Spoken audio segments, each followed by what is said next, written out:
was fucking amazing. Hi, welcome to my channel. Oh, apparently we're not going to have Puddles tonight. Puddles is with child, with a child. Yeah, no. So hi, how's it going? Good. That's good. I'm hilarious. Yeah. Yeah. Off camera. Ah. So they just see you laughing and slapping your knees as we go live. You could just make me the 2-minute intro.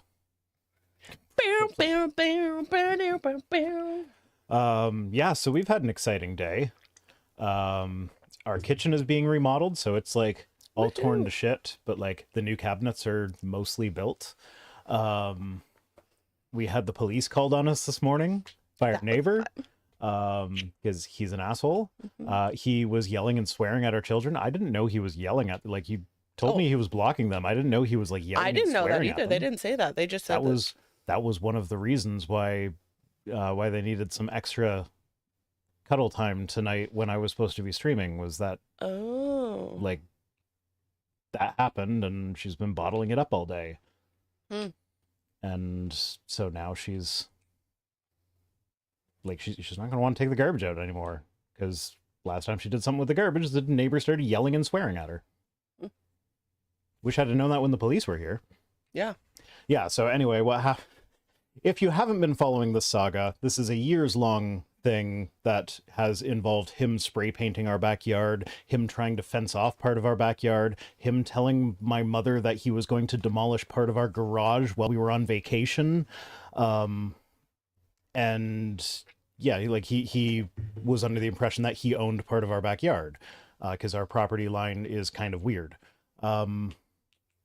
And so when like we put our foot down, he got a survey done, or like he actually finished the survey. Apparently he tried to get a survey, but it never, like they never came and finished it. When he finally did finish it, it turns out that we own a good chunk of their driveway. And so this year we are like, you know what? We've really had nowhere good to put our garbage in this house, because we're on a corner lot and there's no doors on the side of the house that it would make sense to have doors on the side of the house, or it opens directly onto his driveway. And so like there's nowhere convenient to put the garbage except their driveway.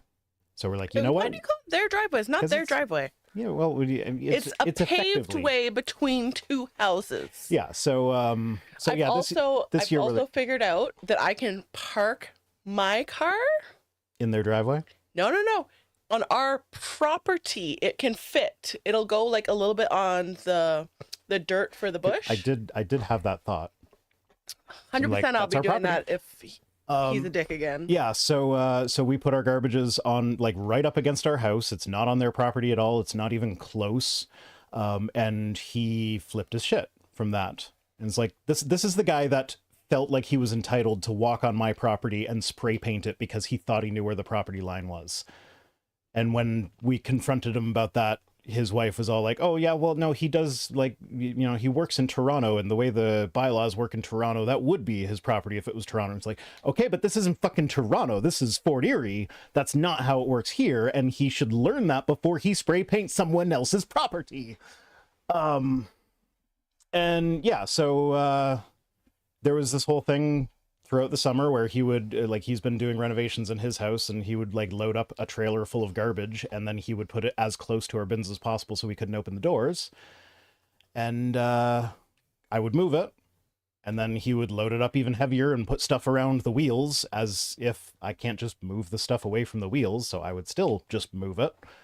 And yeah, so this has been an ongoing thing. We thought that it was kind of solved because they started parking far enough away from it that we could use it. They were not really in our way. We've been using it fine. We haven't been like littering garbage on their property or anything. Until last night, he parked his car right up against the fucking thing, and that's a car. I can't just move his car. So kids take the garbage out. Some garbage might have gotten tossed on his car. Kids are gonna kid. Yeah. I mean, there was already garbage on top of our garbage because they couldn't get into it. So if things fall on your car, things fall on your car. So so he called the police, and he's like, I want to press charges because they vandalized my car. Oh, you weren't out there when we were throwing garbage at each other. Yeah, I heard about that. I heard you tell the cop that. But yeah, there was a garbage fight in my yard today. So yeah, that's our day. I had a neighbor yelling and swearing at my kids. We had the police called on us. The culmination of that was the cops basically were like, "Yeah, look, this isn't a criminal matter, so we can't really do anything. But you should probably not park your car right up against their bins. So like, just move it over." So like, he calls the cops on us, and they're like, "Stop being a dick." Yeah. To him. So yeah, if this keeps up, we are actually just going to build a fence down their driveway, and they're not going to be able to use it anymore. It's going to be a spite fence, and I don't want to do that. It's like $4,000 that I don't want to spend on something like that. But if like, I just want peace in my life, peace. Yeah. Yeah. Oh yeah. If I would have known he was swearing at the kids, oh, it would have been a different outcome today. Yeah. No, if I'd have known that, oof. Like that's crossing a fucking line there. Yeah. And like we're putting cameras out. I want to put a camera outside of the kitchen window. We can point it directly at that, and we can drill a hole through the frame if we need to get the cords inside. Yeah.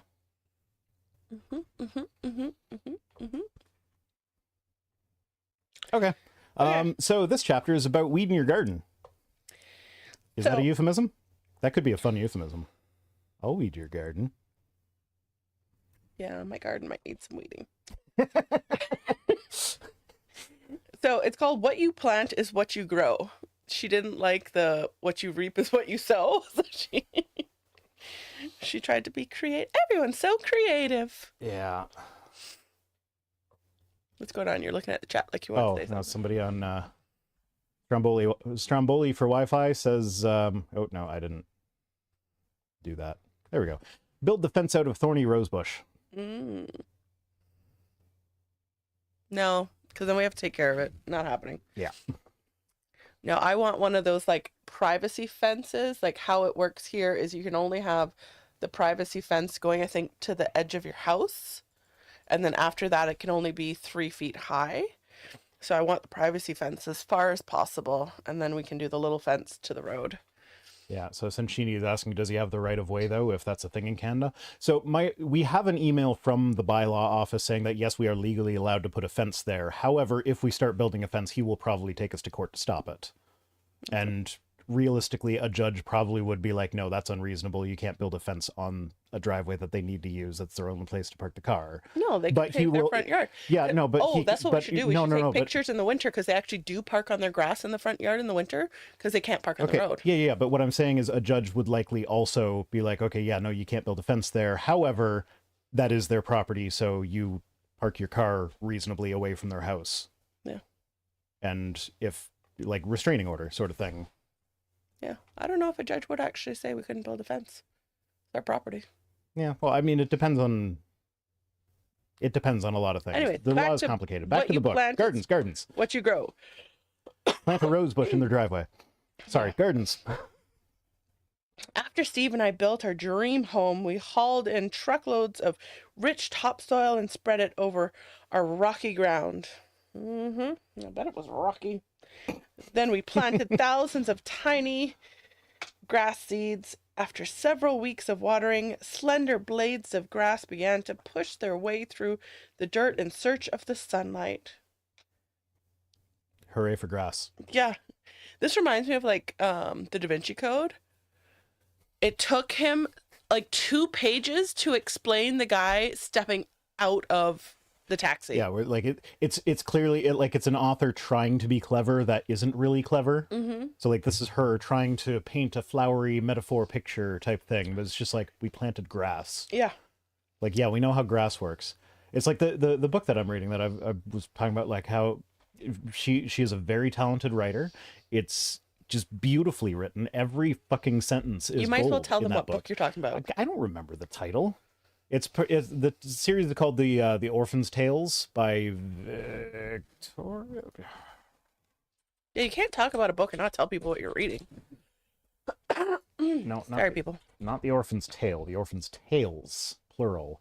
The Orphan Tales in the Night Garden is what I'm reading by Catherine Valente. So the story is this complex interwoven thing that's like, it starts with 2 kids where one is telling a story to the other, and it's very mythological in nature. Like the setup is mythological. And then in the story, the characters come to a point where one of the characters finds it necessary to tell a story to the other one, and then it gets nested, and there's all these stories, and like every now and then you'll pull back up a level to like continue that one, and you go down deeper level, and it's not like the way I'm describing it, it sounds like it would be annoying to read and keep track of. I was just thinking it's like an ADHDer's dream. Oh yeah, but it's done in such a way that you never actually lose track of the stories. Like it jumps around often enough. It's like, okay, yeah, that is what they were doing there, and it feels natural. And she just has a way with words that is so beautiful. Like like she can describe the most mundane things in the most beautiful way. This is the opposite of that. All that to say, Yes, this is the opposite of that. I love you. love you too. Okay. Within 6 weeks, our yard was a carpet of luscious grass that beckoned us to kick off our shoes and walk barefoot across the lawn. The following spring, I noticed a few unwelcome visitors in my prized lawn: dandelions, crabgrass, ground ivy. Dandelions are pretty. I like dandelions. Oh, they are. But when you have a child that's allergic to everything. Okay, yeah, fair. Steve, I asked, where did those weeds come from? We surely didn't plant them. She's a fucking idiot. This chapter is called You Grow What You Plant, or whatever the fuck. And she has now painted a metaphor of how she grew things that she didn't plant. What? I don't know. Maybe she'll make sense. Maybe. I don't think so. Okay. She doesn't have a good track record with that. No, she doesn't. Excuse me. Sorry, guys. It's going to happen a lot tonight. The weeds came from seeds that blew in from other places. Oh my gosh. Or were contaminated in the topsoil to begin with, because it's almost impossible to get soil without weed seeds in it. Yep. Mostly from our neighbor's yard, he answered. Blaming Goddamn neighbors. Neighbors fucking assholes. After the grass came up, all the green blended together nicely, and we hardly noticed the weeds. However, the next spring we had more weeds and less grass. By the they didn't fucking weed their garden? No, it's not the garden, it's their lawn. We don't weed our fucking lawn. I plant clover. Like, I plant it. People try and get that shit out of their lawn. I plant it on purpose because it's a carpet plant, so it spreads out across the ground. It stays green in drought, so while everybody else's lawns are dying, ours is still nice and green. Sure, it's not blades of grass, but it's green. The flowers are good for the bees. It learns what height you mow at, so if you mow regularly, which we also don't really do, so it hasn't learned it yet, it'll actually like start to stay at that thing, so you don't need to mow as often. Clover is amazing. You know those 2 big holes we have in the yard? That used to be clover. No. People keep walking in them. Oh, you mean the ones that Puddles dug? No. No? The ones where I dug out the dandelions. Oh. Because I weeded the grass. Well, I planted more weeds. However, the next spring we had more weeds and less grass. By the 4th spring, we knew that if we didn't apply some sort of weed control, soon we would have a yard full of weeds and no grass at all. That's not how it works. Thinking of our lawn reminds me of the words we speak in our marriage. During the dating and courting days, we tend to shower a positive mate with seeds of encouraging words, compliments, adoration, and praise. After we are married, the weeds begin to creep in and sprout up. A sarcastic comment here, a critical jab there, and a nagging spirit in between. We haven't done that. No. I mean, we're still a young enough couple that we might still be in the honeymoon phase. But I feel like we've gone through enough shit together. So like we're going through renovations. We've gone through like moving kids into different rooms with kids and co-parenting and so CJ Vanda Bogart says, "Do you got scotch tonight, VR?" She put it in the freezer to chill it for me, and then I was like, "No, I'm not doing that. I drank too much last night, so I'm like, nope, today's a recovery day." We getting old. We gotta take breaks. My tum-tum is not happy with the scotch last night. Oh, poor baby. Okay, as time passes, if we do not give attention to the weed problem, we are in danger of having a yard full of weeds with no grass at all. Yeah, you already I said see. that. I wish. Is that the second time? I thought you just went back a sentence. No. My God. Yeah, no, I actually that's like I plant clover and the grass just won't go away. We still have grass. I don't want grass. I want clover. I'm sorry. And actually, so there's another thing. A weed is not a category of plant. Like it's like there's no botanical. This is a weed. This is not a weed. A weed is any plant you do not want in your garden. So I don't want. The peonies that we have, you don't want? Yeah, the smelly flowers that are pretty for like 2 days and then turn into an ugly dead mess. Yeah, I don't like those. Those are weeds to me. You like them though, don't you? I love peonies. Yeah. So they're not weeds to her. Weed is subjective. So yeah, sarcastic remarks can be hurtful, can also be fun. True story. We do the sarcasm at each other a lot. We do. I'm funny. Stromboli for Wi-Fi says, my dead hamster is a weed. Yeah, we got a few of those as well. There's a rabbit too. Ah. The rabbit was not a pet. The rabbit was just found in our driveway one day. Oh. Yeah, no, the kids found it too. So it's like, A marriage full of criticism with not an encouraging word to be heard. Okay, then you shouldn't have been married to begin with. Annabelle Gilham. See, this is actually this is a good reason to move in together before you get married. Because then you learn what everyday life is with the person. And do I actually want to sign a contract that is going to make it very difficult for us to ever split up? True that. So, yeah, that's a good argument for that. Or we just do away with marriage altogether. Yeah, I mean, there are some things that it kind of makes easier from a like legal perspective, like inheritance shit or whatever, but it's not really necessary. No. I mean, and you can change some of those laws. Like here, we have common law, so after a certain amount of time, you're just automatically considered married without the paperwork. I think it's like 3 months, so we are technically married. No, it's more than 3 months. Is it more than 3 months? Okay. Yeah. But anyways, laws can be changed. Annabelle Gilham, author of The Confident Woman, tells about a time when an elderly man came up to her after a conference. During the session, she had mentioned a couple she had counseled where the man yelled in frustration that in his 13-year marriage, his wife had never praised him in front of anyone. Okay. You remember the man whose wife had not praised him in 13 years, Annabelle? Yes, she said. He twisted his hat in his hand, looked up and then down again. There were tears in his eyes. When he regained his composure, he continued.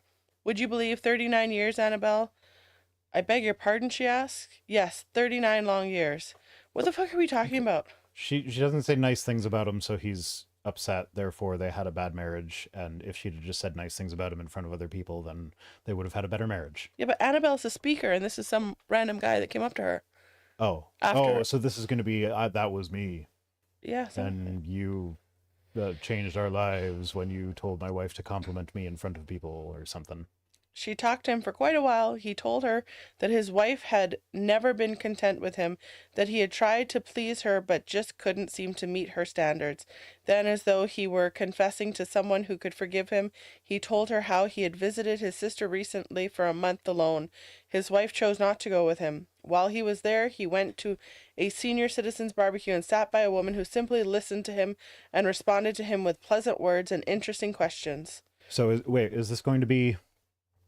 I very much doubt it, but it sounds like she's setting up for a very positive, they learned that they weren't the right couple, they weren't the right people for each other, so they had an amicable separation, and that's not where she's going. We know that. Yeah, this, like, if that's the only issue with the marriage, that's something that, like, yeah, absolutely go to counseling. You could, like, we have quite frequently on this show jumped to like, oh, well, then you guys aren't a good couple, so divorce. And like, it might seem like we go to that as the first option, but I think that's just from the context of what this book is, where it's very much divorce is always the worst option ever. Don't ever do it no matter what. So we feel the need to kind of push back. Well, speaking for myself, and you're kind of nodding along, so I'm assuming you are in agreement here. Is that like I feel the need to push back on that and be like, okay, yeah, she says divorce never. I say no, those people would probably be served well by divorce. Mm-hmm. So like this is not us saying that if you fight once, you should get a divorce. But if this you is fight not us saying for that 39 years, yeah, if you're married for 39 years and nothing changes, like if you've never tried marriage counseling, then sure, give that a go. mm-hmm. I'm just saying from the perspective of responding to this lady who says never divorce, this sounds like a story where divorce would have been a good option. They saw each other several times during his visit. We never touched each other, and I can't explain what happened to me when we were together. Walking, talking, sitting at the card table, drinking coffee. I was content. I was special. I didn't entertain any ideas about leaving my wife, Annabelle. I would never do that, but it was awfully hard to go back home. Men need encouraging words from the women in their lives, starting with their mothers, continuing with girlfriends, and hopefully ending with their wives. Everybody needs encouraging words. It is a God-given need they never outgrow. Or it's just a basic desire to be appreciated. Yeah. Whether they are 8 days old or 80 years old. Well, 8 days old, they don't understand if you're saying, like, what does an 8-day-old do that you praise them for? Like, good job latching on. Yeah, you still encourage them. Yeah, but they don't know what the fuck's going on. No, but they understand tone and everything else. Yeah, but like you could be like, oh, you're such a stupid little baby. And if you say it in that tone, it has the same effect as like, oh, good job latching on. Which like that's the only accomplishment I could think of for an 8-day-old. Because like, what are the milestones there? Pooping? I mean, at 8 days, they should have pooped several times by then. Some kids are constipated. Not mine. Well, they were the opposite. I'm sure I've said this on stream before, but Rory was the shittiest baby ever. In the most literal sense of the word. Yeah. Well, I don't know if you said it on screen, but I'm sure I have at some point. I know I've told you. Yeah. Okay. I remember the children's poem. Every plant has little seeds that make others of its kind. Apple seeds make apple trees, and they'll do it every time. Seeds make flowers, shrubs, and trees. Seeds make ferns, vines, and weeds. So not to argue with the children's poem. What you plant is what you grow, so be careful what you sow. Author unknown. So not to argue with the children's poem, but it's actually way easier to grow consistently good quality apple trees by planting clippings rather than using seeds. The seeds are wildly inconsistent. That's why every single I think it's the Macintosh. Every single Macintosh apple that anyone in the world eats, they are direct clones of one single tree from Dundas, Ontario. Interesting. I don't think the tree still lives anymore because it was a long time ago, but it was I like... know that I like Macintosh.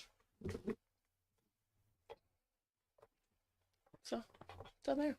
I feel like I'm not facing the crowd, but my neck is hurting, so it's hard to look at you and look at the... Okay. Well, you do what you need to do. What kind of seeds are you planting in your marriage? I'll plant some seeds in you. Dirty seeds, Sharon. Dirty seeds. Okay. Impotent seeds. Thank fuck. A man dreams of being needed and wanted by a wife. There are times when I know my wife looks up to me, respects me, and honors me. That is when I love her. I love her the most. Wait, is this still the story? No. From the old man? But this man has conditions of when he loves his wife. That's when he loves her the most and feels the best about myself as well. Okay, yeah, that is a selfish one, but I'm sitting here thinking like I love you all the time. Yeah. But there are definitely moments where like you'll do something and be like, "Aw." Yeah, but I don't love you less when you're angry. Yeah, but I know I'm saying like, but that is a way that people would use words to describe that. And in this case, this guy's just being like, yeah, my awe moment for her is when she's puffing me up. Of course. But like, So what happened? Wait, what happened with the old man affair thing? Did it Oh, just it was did it just end with like I had a nice month with a strange lady and didn't actually have an affair, yeah, and then went back to my miserable marriage and yeah, stuck it out? yeah.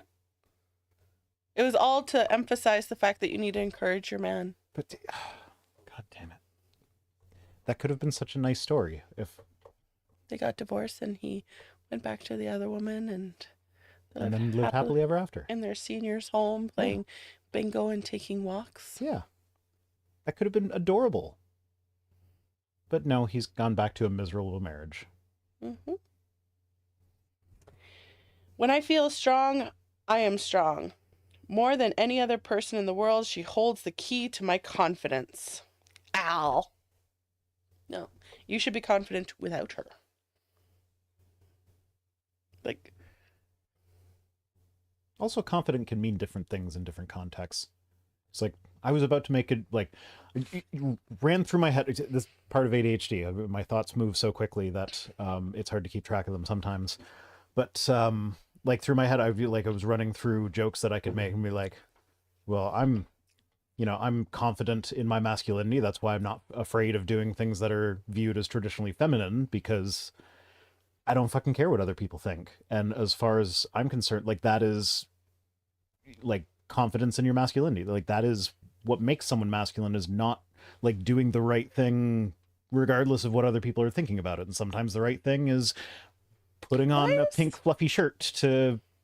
but why is there even masculinity I don't and know. femininity? Because it's like, I oh, I'm secure in my masculinity. yeah no Yeah, I'm also secure in my masculinity because we all hold the traits of both. no and I agree with that. I'm not saying that there are things that are inherently masculine, or like I think it's kind of a weird arbitrary concept, but like as far as it goes socially and societally and how they think of it, like I am secure in it because I actually don't care whether or not other people think that I'm masculine enough. But then immediately after I had that thought, I ran to but I'm also like super duper not confident with so many things. Like what? In my life. Like I always feel like my work is subpar and I'm not contributing enough. And well, you're confident enough that you post them. That I what? Post your videos. Well, yeah. But yeah, no, that's like, I don't know. You know what I mean. These are conversations we've had. You know some of the insecurities that I have. Yeah.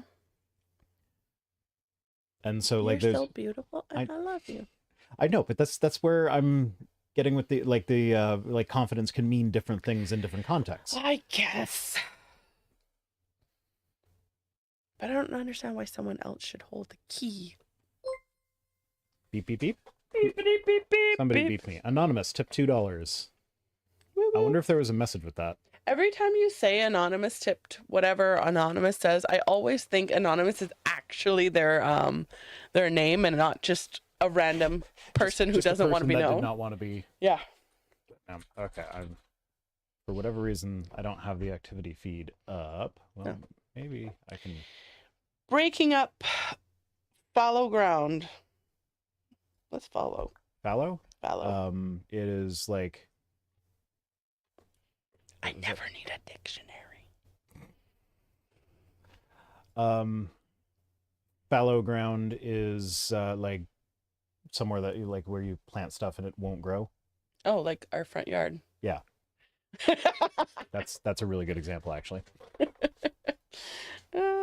Okay, breaking up fallow ground. Each spring when I plant begonias around the perimeter of my house, I have to go in and break up the hardened soil and add some fresh, nutritious topsoil to the mix.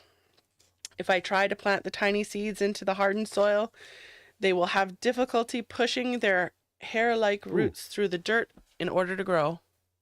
It's the metaphor. If you don't throw shit on it sometimes, it ain't gonna grow.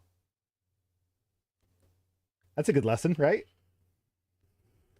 Sometimes you just need to nag the man. That's what fertilizer is. It's literal shit. You might be onto something there, mister. You might be on. And I did check the activity feed. There was no message with the $2. Oh. So thank you, Anonymous. Thank you, random person. Damn it. Oh, I realize we have already touched on the necessity of forgiveness in a healthy marriage relationship. Why do you have to say marriage relationship? Why can't you just say healthy marriage? But I feel I must mention it again. Perhaps one of the most common reasons for a wife withholding encouraging words from her husband is unforgiveness. Has he apologized? Has he changed his behavior? Like you don't need to just forgive someone for the sake of forgiving them. Like if you have a genuine grievance with someone and they aren't doing anything to correct that, you don't owe them shit. No. Even if you're in a marriage relationship. Yeah, what he said. A seed of resentment can grow into well-established roots of bitterness that produce hurtful words and destroys a marriage, like kudzu in a forest. Kudzu? Kudzu. Kudzu? Kudzu? Kudzu? Heard that word before. But... Oh, is that the... Yeah, that's the weed that people were telling me or were asking me if the bindweed I was talking about is. I don't think it's this, but yes, that's really pretty. Kudzu. Yeah. Well, yeah, but it kills everything that it smothers everything to death. Oh. Look how thick it is. So yeah, it's a message from God, because we were talking about this on stream in an earlier episode. And people were like, is it kudzu? And we were like, what's kudzu? And now you're reading it, and I'm like, hey, I recognize that word. I kind of remember it. Synchronicity, the universe is on our side. Apparently kudzu is invasive in North America. Mm. So like in where it's natural habitat, it doesn't do that. Mm. Okay, back to where we were. Damn it. Where is it? I don't know. Maybe you've been hurt. Maybe you feel your husband doesn't deserve encouraging words. After all, what's he done to encourage you lately? Agreed. I mean, that's a good point. This is a two-way street. Yeah.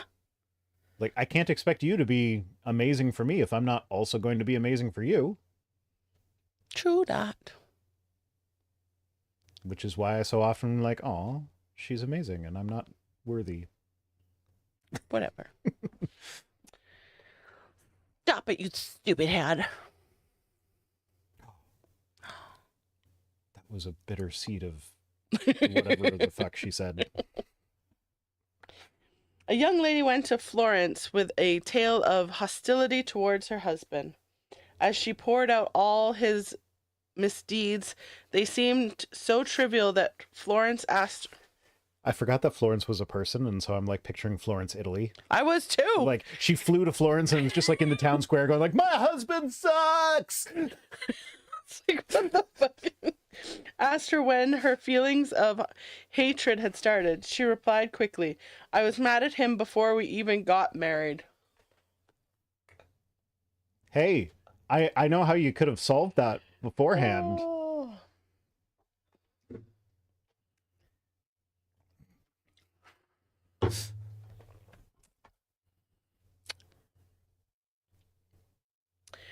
Her fiancé had written a letter instructing her to find a car for their honeymoon trip.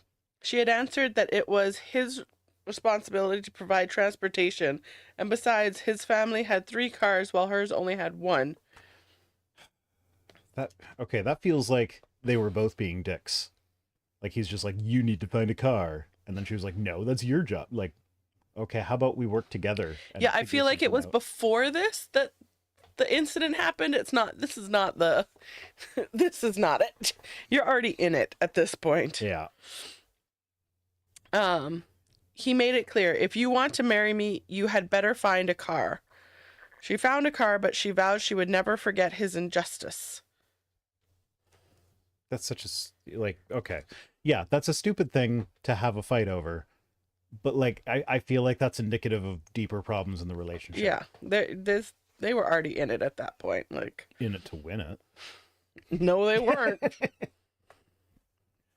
She looked up at Florence with bitterness lining her face and said, "In case you don't believe me, I'll show you the letter he wrote." Oh, God. She carries it around with her? Apparently. Okay. I'll take things that didn't happen for 500, Alex. Well, maybe she doesn't carry it around, but maybe when she went to see Florence, she specifically took it because she had it at the bottom of her jewelry case so that she could always feel that resentment every day for the rest of her life. I can't even hold on to keepsakes that are, like, sentimentally valuable to me. They always get lost. I can't imagine keeping track of something that makes me angry. I can't even keep track of my clothes in this house. Why do I never have clothes? Because in a household of 7 people, their laundry is always dirty. Yeah, but then you do laundry, and I don't have, everyone else has clothes in the laundry, but my clothes never make it. How? There's a reason I'm wearing these tonight. I just don't understand. I think they're yours because they only come down to like halfway through my shin. Really? No, they don't look like These are my capri. my capri sweatpants. Anyways, so yeah, much less keeping on to keepsakes. I can't even keep on to my clothes that I wear every day. Like, keep on keeping on. Okay.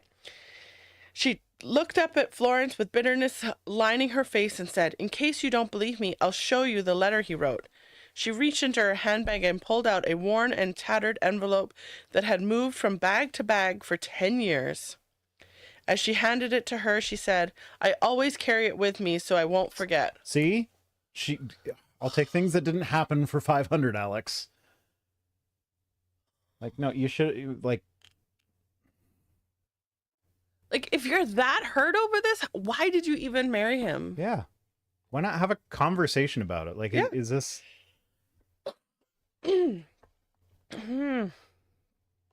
Oh my God. Like, is she constantly bringing it up, do you think?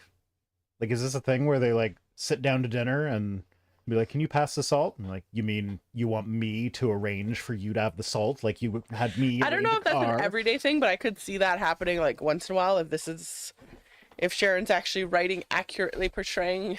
I think we've already determined that most of her stories are fake. Yeah. Yeah. Especially because there was that one that she, like, flat out admitted was fake. Like, I just don't understand. Like, she's like, his family has 3 and mine only had 1. Yeah, but if those cars belong to people and they need to use them to get to work. Yeah, like, technically in my immediate family, there are 1, 2, 3, 4, 5, 6, maybe 7 if you include the bus. Maybe 8 because I'm not sure if... No, you have to think of sister it from the has perspective 2. of the possibility that they were still living at home before they got married. So it's not where everybody has cars now. It's like if you were living with... I'm just saying, like, my family has 8 cars. Yeah. Or 7 cars and a bus. Yeah. That doesn't mean I have access to all of those vehicles. Yeah. I've never driven the vast majority of them. Yeah. I've never even been inside most of them. I only have 1 car, but I gave up my 1 car for my friend the other week because she needed a car. Yeah. So, yeah. Anyways, stories don't make sense. We know that. I doubt any of us carry around a letter in our pocketbooks. I doubt she carried around a letter in her pocketbook. But I wonder how many of us carry around a letter in our hearts. Oh, yeah, I didn't see that coming. That was so out of left field. There's no way anyone could have guessed that would have been the next sentence. The writer of Hebrews warns. Can you guess? Well, when I think of Hebrews, the first verse that comes to mind is the definition of faith, and I'm doubting it's that. Yeah, no. So to it that no one misses the grace of God, that no bitter root grows up to cause trouble and defile many. Yeah, Hebrews 12:15. I'm not immediately familiar with that verse. I have read it before, but it's not one that I come across very often. Well, you did tonight. You know what I do come across very often? Genesis?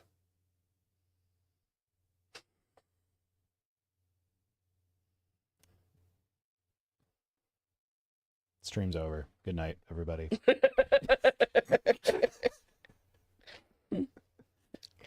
You found Come all over Jesus. Because he's everywhere. No, Jesus comes inside me. Oh, and God is everywhere, so Yes. you come on God. Yes. A bitter root is one that bears bitter fruit. The bitter heart is one that bears a bitter woman with bitter words. That is not true. The roots of a plant being bitter does not mean that the rest of the plant is also bitter. Different parts of the plant taste different. Like, take potatoes, for instance. Potatoes are in the nightshade family. The whole plant is poisonous, even the potato. What? Like, when it's fully matured, it's no longer poisonous. Oh. But, like, that's why, like, that's the myth that kids have going around, that if you eat the green potato chips, you'll die. I've never heard that. You've never heard that? No. That was one of the things going around my school when I was a kid, was don't eat the green potato chips, you'll die. That has a little smidgen of truth in it, because when it's green, that means that it's not fully developed. There is some of the nightshade poison, whatever it's called, in the potato at that point. Can we extract it from the potato? Not from chips. Not from chips, from potatoes. Because, like, the chips is like, the green chips are so rare that, like, the amount in there is so tiny. I'm not sharing, okay? I know. But yes, you could harvest potatoes early and probably use them for nefarious purposes.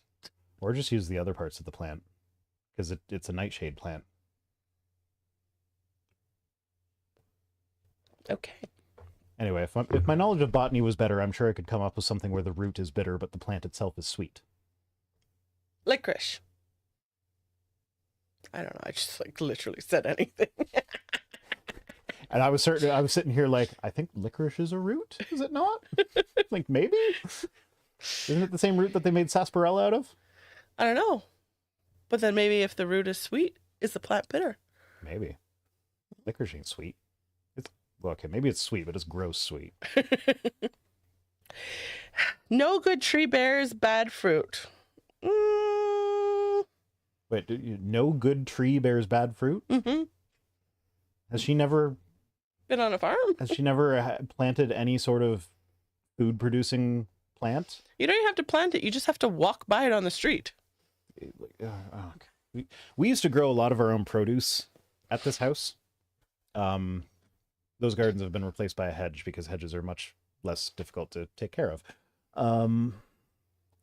But yeah, no, you could get like one plant. You have amazing tomato here, terrible tomato there. Yeah. Amazing jalapeno pepper here, terrible jalapeno pepper there. It, like, sometimes it's just random. Yeah. I know. Apparently this person doesn't, because she's quoting somebody. Oh, that's from Luke.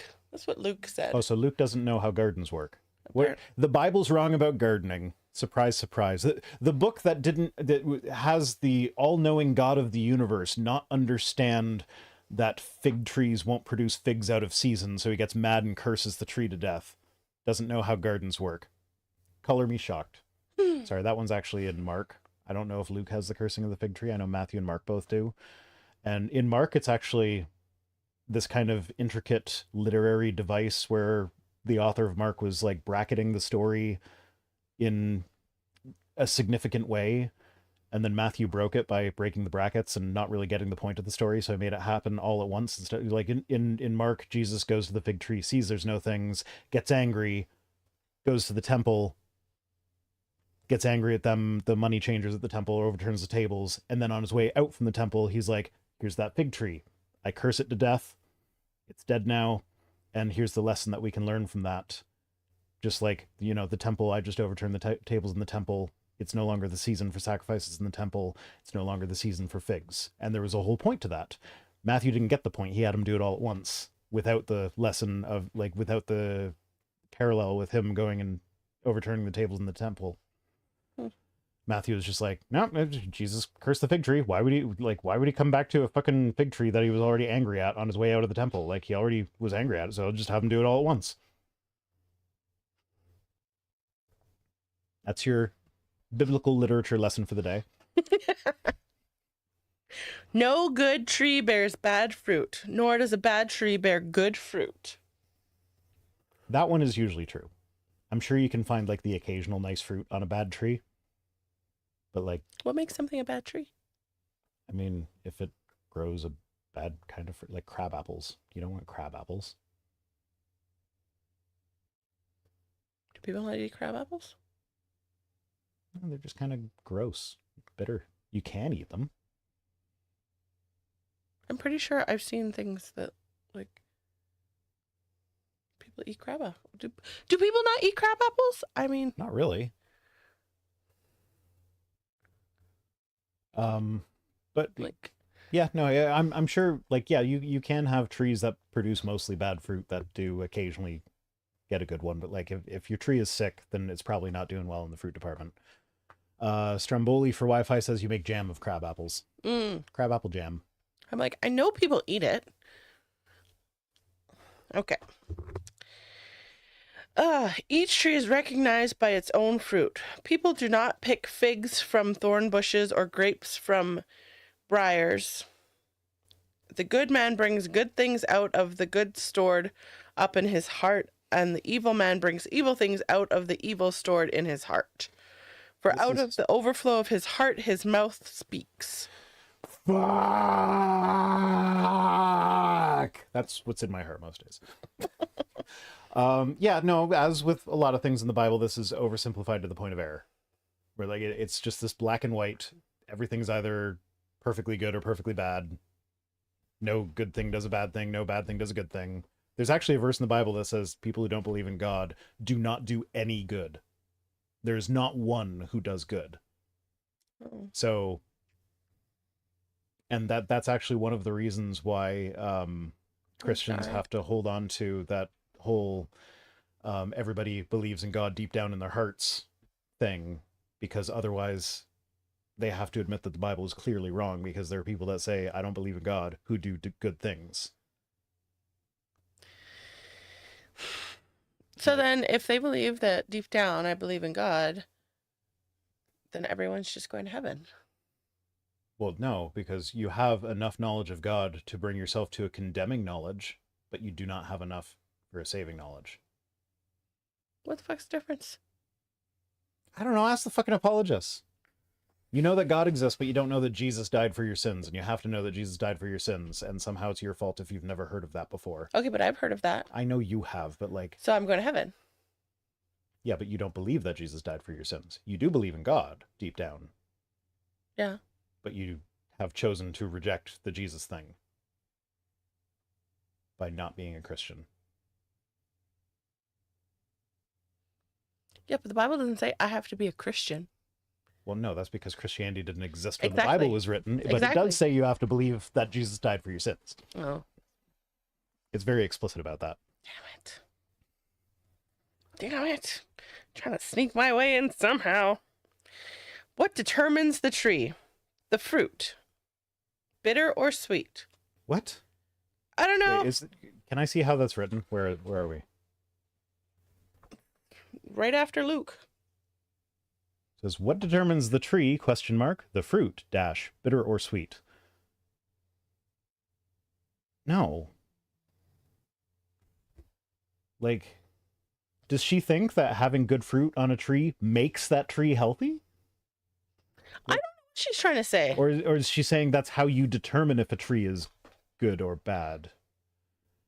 I think she's trying to go with the Bible verse, by the fruit you shall know them, sort of thing. Because there are things in the Bible about that use the fruit metaphor. There's like, you know, yeah, kind of like what we just read. I don't that might actually be the passage that finishes with that, and she just cut it off before it got there. But like, that's not how trees work. Like, the tree can be healthy and not produce fruit. That doesn't make it a bad tree. When it says what determines the tree, I'm under the impression that she's talking about, like, how do we know that's an apple tree? Because it has apples on it. Oh, yeah, okay, that makes a bit more sense. Because in in Luke, he says that you don't pick a grape from this, and you don't, because it's not a grape thing, like, whatever. So I think that, so she's like, what determines the tree? She's like, the fruit. So the type of fruit will determine what tree it is. Okay, that's also wrong. And then it's bitter or sweet, which I don't get. Okay. Okay, so yeah, no, that's also wrong, because like you can have like before you were in the picture, we were investigating planting a fruit tree of some kind in our yard somewhere. Mm-hmm. And when looking into it, one of our considerations and one of the reasons we ultimately decided against it was most of the fruit trees, in order to actually get fruit, there needs to be a second tree somewhere that when they're flowering, they can pollinate each other. And we don't have room for 2 trees in this yard. We don't even really have room for 1, which was another consideration. But like, I'm not going to plant a tree hoping for fruit with just like fingers crossed that someone else in like a 5-block radius also has a tree of the same kind that will cross pollinate with it. Because like so you can have a fruit tree that is perfectly healthy. It's a good tree, never produces fruit through no fault of its own. There's just not another tree of that kind nearby. Poor lonely tree. And you can still tell what kind of tree it is by doing things like looking at the leaves or the bark or whatever. The genetics, if you want to get into that. Poor tree. Didn't get any. No fruit for him. Yeah. And her. Most trees are hermaphroditic. I think. Them. There are some that are strict male and female. Okay, this is not a botany lesson though. Blueberries, strict male and female. If you want it, like if you want a successful blueberry bush, you need to plant male and female beside each other. There are strains that aren't like that, but a lot of them are. The woman of my dreams is one who would encourage me to develop my talents to the fullest extent. Yeah, and so don't stifle me when I go on my botany tangents, okay? And I also her, Jim. I like you, Jim. My wife is very supportive of my career and very encouraging. The world would be a much nicer place if more women were as sweet as my wife, Al. I mean, that's a nice sentiment. I feel like the world would be a better place if more people were like you. So like, yeah, so that's. You should all be more like me. Like, I don't want to take it to the Christian extreme where they're all like, I want to be just like Jesus. Like, okay, so you all want to be identical clones of each other? Like, no, that's too far. But like, you're kind of neat. Oh, I think you're neat too. I long to know my purpose in life and do something great, but my wife can't really do anything about that other than support me in my efforts to discover it. Rob. Cool. I'm still sad about the old man. I know. My grandmother, I don't know if it happened before. I think it was probably before I was born. We don't know what happened, but something happened. So my grandmother's European, and they had their 2 little European single beds, which are smaller than the American single beds, together. And then something happened, and she separated them, and they never went back together again. And yeah, he died when I was about 11. So it was like the Dick Van Dyke Show, except not because they couldn't insinuate that sex happened on TV. What? Oh, like in old school TV shows when they showed married couple bedrooms, they all had separate beds because if the beds were together, that would suggest that sex happened. Yes, and I have seen a few like shows or movies or whatever where you see them pushing the beds together to imply coitus. Yeah. Yeah. But yeah, so she separated them and they never went back together. So it was at least 11 years. But I don't know. Yeah. Fun times. Yeah. The proverbial wife. The book of Proverbs has much to say about wives and words. This is a section you do not want your husband to see. What? Exclamation point. Wait. Is she being facetious? It's hard to tell sometimes. I don't know. Because she's actually saying that there's a spot of the Bible that men shouldn't read. Well, maybe because then if they see this list, then they'll hold us to a higher standard. I don't know. Well, let's see. Because now... I think she's trying to sound like she's being facetious. I don't know, but the first thing we're talking about is pig snout. So, like a gold ring in a pig's snout is a beautiful woman who shows no discretion.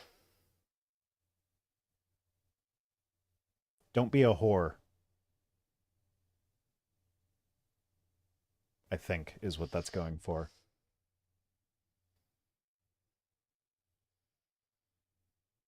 I don't understand. Like a gold ring in a pig's snout. Yeah.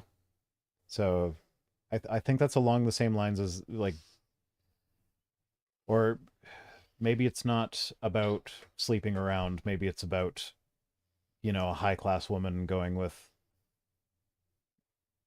some low class No, I don't. slob of a man. Yeah, I don't. So you need to have discretion, and she was a good man. Except that's a weird thing for the book of Proverbs to say because that was back in the day when the women didn't really have choice. Yeah. But it's like a beautiful woman who shows. Oh, so the ring is beautiful, but Yeah. then Yeah, the ring is is beautiful, ugly. the pig is ugly. Oh, it took me a while to get there. Okay.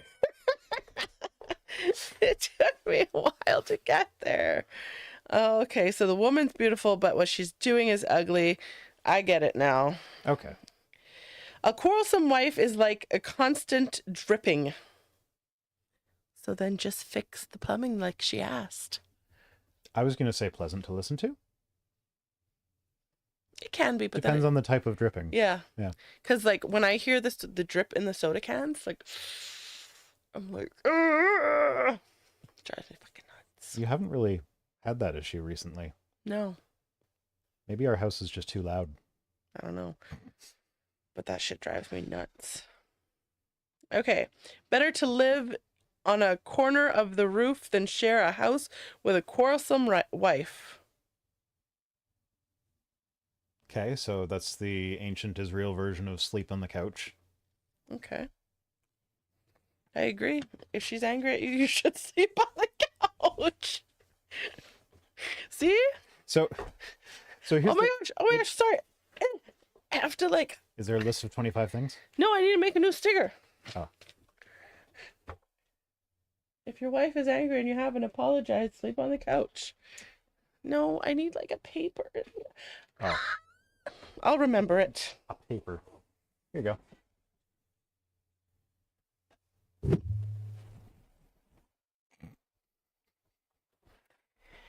Okay. No, I was going to go somewhere with that because the sleep on the couch. I was kind of chuckling. I don't know if I told you that I had this thought, but That you wanted to sleep on the couch? no, that I forget why I slept in the basement though one night. Oh yeah, because you needed sleep. We hadn't gotten sleep for like 3 days, and my Yeah. kids were still sick. Yes, your kids were sick and throwing up, and You I needed to needed do sleep some. because there was something I needed to do to Yes. be awake for the next day, Yes. and you were going to be able to nap during the day. So Yes.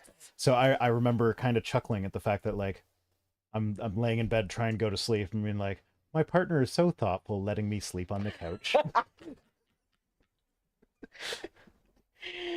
Oh.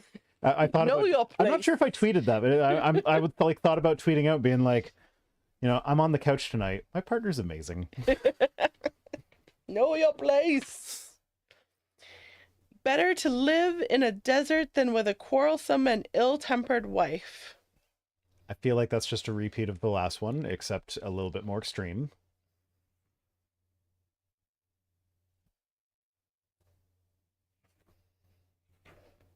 What? What? Nothing. Yeah. A quarrelsome wife is like a constant dripping on a rainy day. How many times Oh, does the book of the Bible got to say this? Have you ever read the Bible? It's a fucking repetitive book. Maybe that's where Sharon got it from. 19 and then 27. Okay. A quarrelsome wife is like a constant dripping on a rainy day. Restraining her is like restraining the wind or grasping oil with the hand. Yeah, You can don't grasp try oil to. with the hand. You do this, and now you have oil in your hands. Yeah. And then you can do what you want with it. Yeah, but maybe just don't restrain your wife. You do this, and then Maybe just don't restrain your wife. Let her be free. Yeah. Let her be free. Freedom. Okay. Enough already. We get the picture. That's her, like us talking. that's her getting annoyed at the Bible being repetitive. No, that's her. Damn it. Predicting what we're going to think. Oh, Maybe yeah. that's what the other exclamation part. Yeah, no, this is her attempt at sarcasm, Yeah. at wit.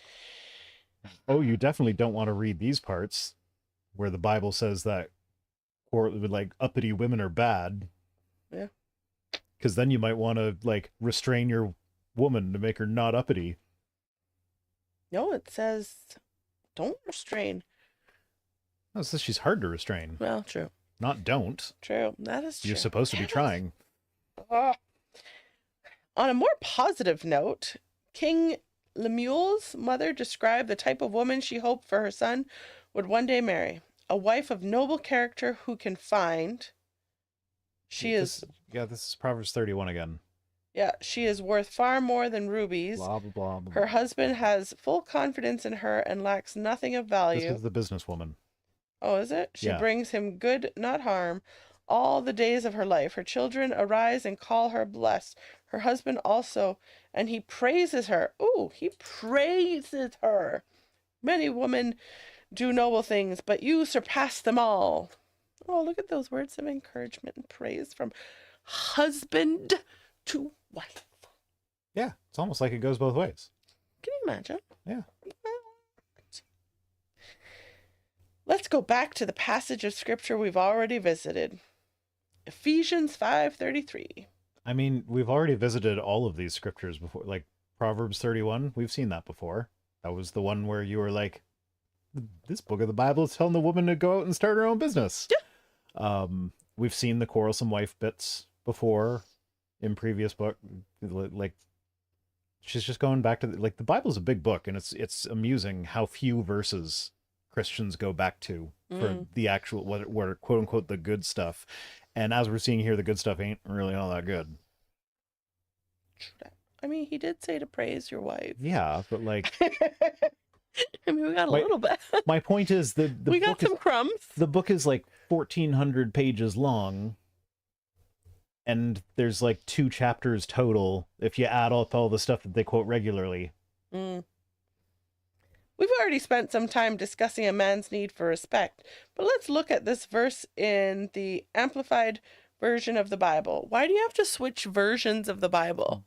So my theory when I was a Christian was that was God's way of making the message deeper. So he would use the imprecision of the translation process to send more than one message with the same verse. So if you read it in different versions, every version is inerrant, but you might get a different message from the different versions. Then I learned about scribal errors, and it was like, oh, turns out that the every version is inerrant thing is not actually the case. Because we don't even know what the original verse was supposed to be in a lot of cases. Damn it. I was going to say. Okay. Let the wife see that she respects and reverences her husband. Reveres? Revere. Did you put extra letters in there in your head? I don't know. Oh, where is it? There. Yeah, it says reverences. Okay. Okay, that's, I don't know if that's even a word.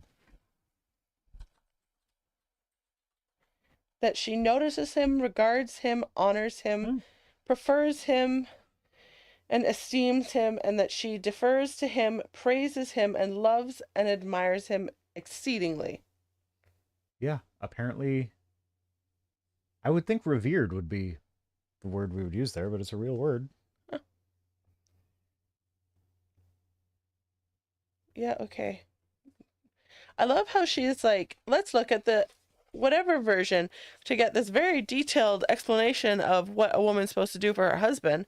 But when it came to the man praising the wife, it's not, let's go look at the other book to see what the man should also be doing. Yeah, I know, but this is a book that's geared specifically towards women, so I will forgive a certain amount of that. I forgive nothing. I know. It's a big problem in our relationship.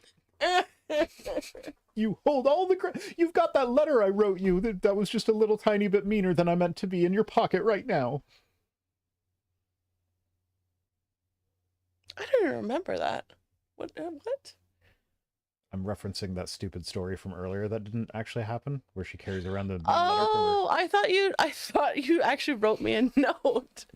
And you didn't, because you've done that before, like I think with a text or something. You wrote a text and then you're like, oh shoot, she could read that as I'm angry. So then you had to like call me to let me know that you weren't angry. Yeah, I thought because that's we what you were actually talking we about. actually communicate. But that's It's what I thought amazing you were what happens talking when about. you I'm like, communicate. you wrote me a note that you thought might have been too angry. What note is this? Why can't I remember? No, I was referencing the story earlier about the lady with the... Okay. We got a list. Is it 25? Oh. No, that's not 25. That's short. 12. Almost halfway there. Well, technically it's 2 lists, so it could be 24. Well, this is a comparison thing. These are or statements, right? I know, but they're written like lists. I misread do we as do me. I'm like, did she write do me? There's a do me column in her book? Oh, she was fantasizing about Jesus. Yeah. He's a sexy man. So this is let's look at these directives and see how our words stack up. Do we respect or show contempt? Reverence Depends on the behavior. If you're behaving contemptibly, then we show contempt. or dishonor? Notice or ignore? How about address the issue? Well, that would be notice. Yeah, but you can notice something and not address it. Yeah, but if you're ignoring it... Actually, yeah, you know what? If you're ignoring something, that implies that you did notice it and you were choosing not to address it. Yeah. So, in that dichotomy, I would think that notice... And also, these are supposed to be like... Yeah, but someone can notice something. I think in the context of this chapter, this is like, are we noticing something positive and choosing not to say anything? Or are we noticing it in a way that is meaningful? She's not very clear, but I think that's what she's going for. Regard or disregard? It depends. You want me to disregard the deed that made me angry at him? So, or do you want me, like, what do you want me to do, Sharon? Regard my every action as above reproach. Honor or humiliate? Prefer or exclude? Venerate or belittle? What if I have a humiliation kink? Then it would be honoring me to humiliate me. that is a conundrum. I do not have a humiliation kink, so we don't need to worry about that. Esteem or mock? Sometimes I mock. Yeah. It's fun. Yeah. Yeah, well, no, that wasn't really mocking. I was going to say that thing about my text message that that wasn't mocking. That was just... Me being confused. Yeah. Defer or usurp? Usurp. Usurp. So that one is about submission. You have to do everything I say. Defer to my manly instincts. Or usurp my position as the man of the house. Okay, I'll usurp. Praise Slurp. or criticize. If it's constructive criticism. There have been things that you've criticized me for that, like the way you present it is very much in a, I love you. And this is something that kind of bothers me. And I listen and try to change. Like, yeah, and we both have done stuff like that. Mm-hmm. You're probably better at it than I am. Because I usually try to ignore things until I just can't anymore, and then it gets to a point where I'm just like, I know that I'm not supposed to do, I'm just like, no, we need to do something about it, and it's usually not something that honestly, it's usually the kids. They're really sweet guys. They listen to our every word. Yes, but one of these, so you just, as an example, one of these moments was we need to lock our bedroom door because I have thing about germs. I'm mildly germophobic. And when they are in our room, they are often running across our bed, get their feet on our pillows. They don't give a fuck. No. And so I'm just like, I tried to just live with it for like 2 seconds. And there's like, we need to lock the fucking doors. And that was probably not the best way to address it. But also again, that's not specifically about you and your behavior. Like if you were running on the bed, stepping on my pillow, that would be a whole different conversation. Oh, yeah, I don't even remember. I just remember the doors being locked one day. I'm like, okay. Senshini says, I thirp, you thirp, he, she, it thirps. And they're now going to Urban Dictionary to look up what thirp means. And apparently it's on Urban Dictionary because the next message is immediately regrets everything. Can you look it up? Love or hate, admire or ridicule. And apparently ridicule is to the power of 3. Oh, it's like the burp version of shart. So it's when you burp and you throw up a little. Is the thirp. Oh, okay. Yeah, ridicule is to the power of 3. You're like, I don't fucking care. I'm looking up thirp. The power of 3 will set us free. Oh, no, that'll be a reference. Are there references in this book? Or footnotes? I don't know. Have we been missing references this whole time?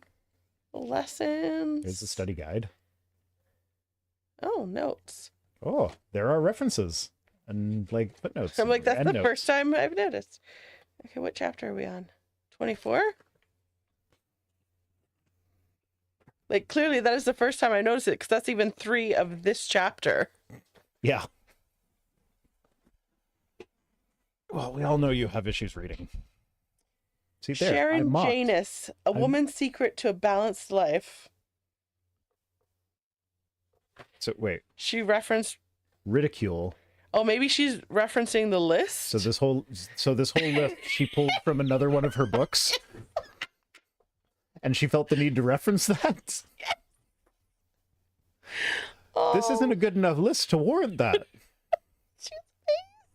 She's so lazy. She's reusing her own goddamn, like, her content is lazy to begin with, and she's reusing her lazy content. Fucking amazing. This is like when this is like when I re-upload a video with a different one of my background things.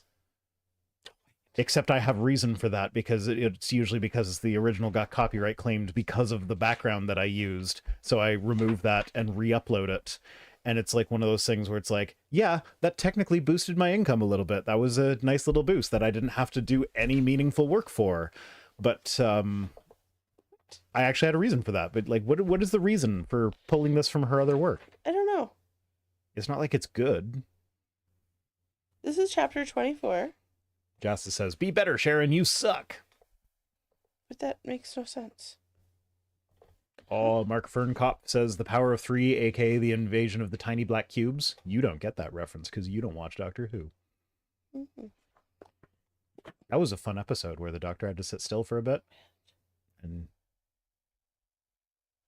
yeah. What are you doing? I'm looking at the references. Okay, so this is the third reference of this chapter, which is chapter 24. Okay. So if you go to back and you go to 24 and you go to 3, it's her book. Yeah. But it's... Oh, never mind. What? It said P61. I'm like, but it's not on P61. No, in the other book. In the other book. In the other book. I was so You're the one that's in school and has to write references. Well, no, you don't usually use the page number, do you? No. Okay. So I guess in your defense that... I was so fucking confused because I was like, but none of these pages for the other references are in this chapter either. Okay, but now I have to look something up. I need to see where the first one is because I have... Oh, God damn it. Yeah, no, but I have... Tune into our stream and watch my partner read the index of a book. No, I have a suspicion. And I need... Did she lift the story of the old man from another book? Yes! Yes! Is it her own book or is it the other person's book? The other person's book. Because she framed that like this person told me this story. Yes! Once. But really, she just read it in a book? Oh my God. I told you I had a suspicion. Yeah, so Catherine M. Valente once told me a story about these kids in a garden that told stories to each other. By which I mean I'm reading her book.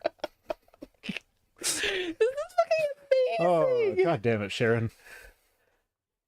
So like a page and a half of this chapter isn't even her own work. I mean, well, technically it is, but it's reused work. Oh, God damn it. Oh, she's fucking amazing. Oh, wait. So then the Florence story is also from the book. The other person's book? Yeah. Is it the same book? No. So she's literally just... Yeah. Okay.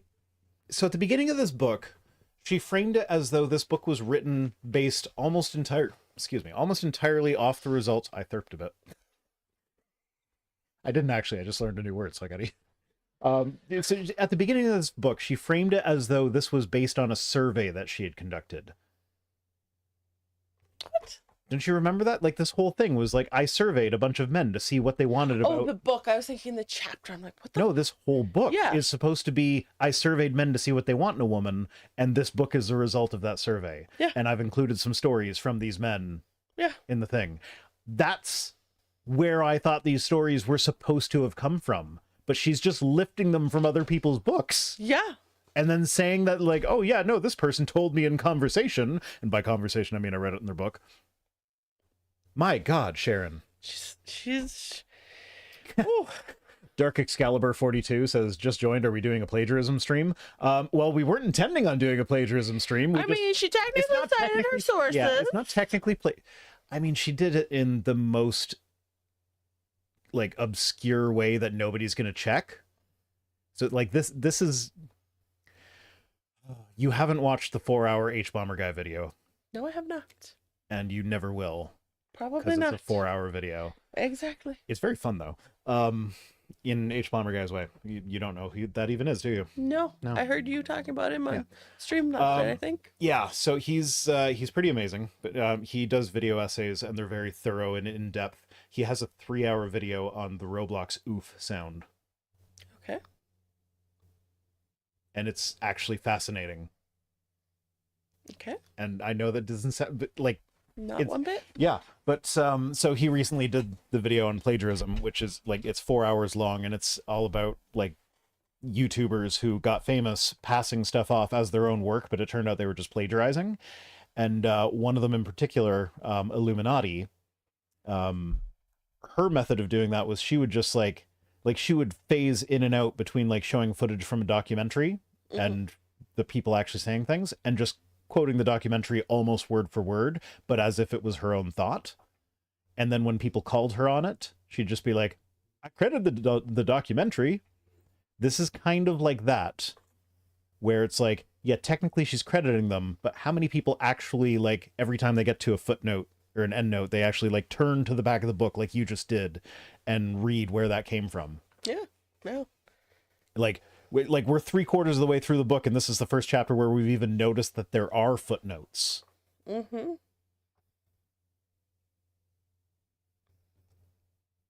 Oh my gosh. I want to, like, go back to some of the chapters because they've got, like...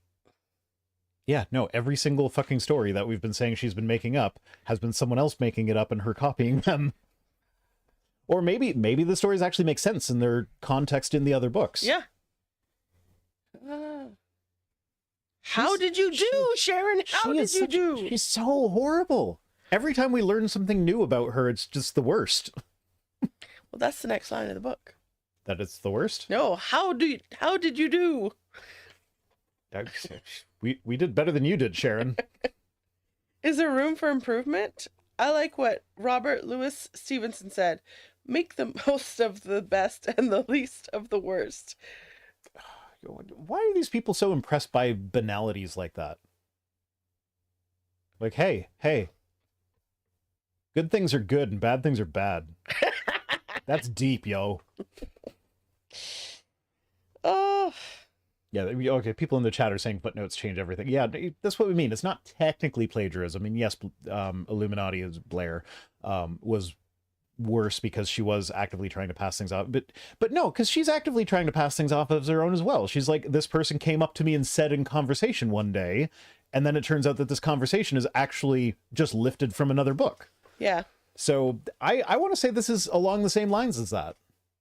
So like, yeah, it is technically, like, she is technically citing her sources, but she's not making it clear where the source begins and ends. It's just like the laziest possible, like, yeah, no, I did technically get this from someone else. And these stories make up like half to 3/4 of her chapter sometimes. So like most of this book was not written by her.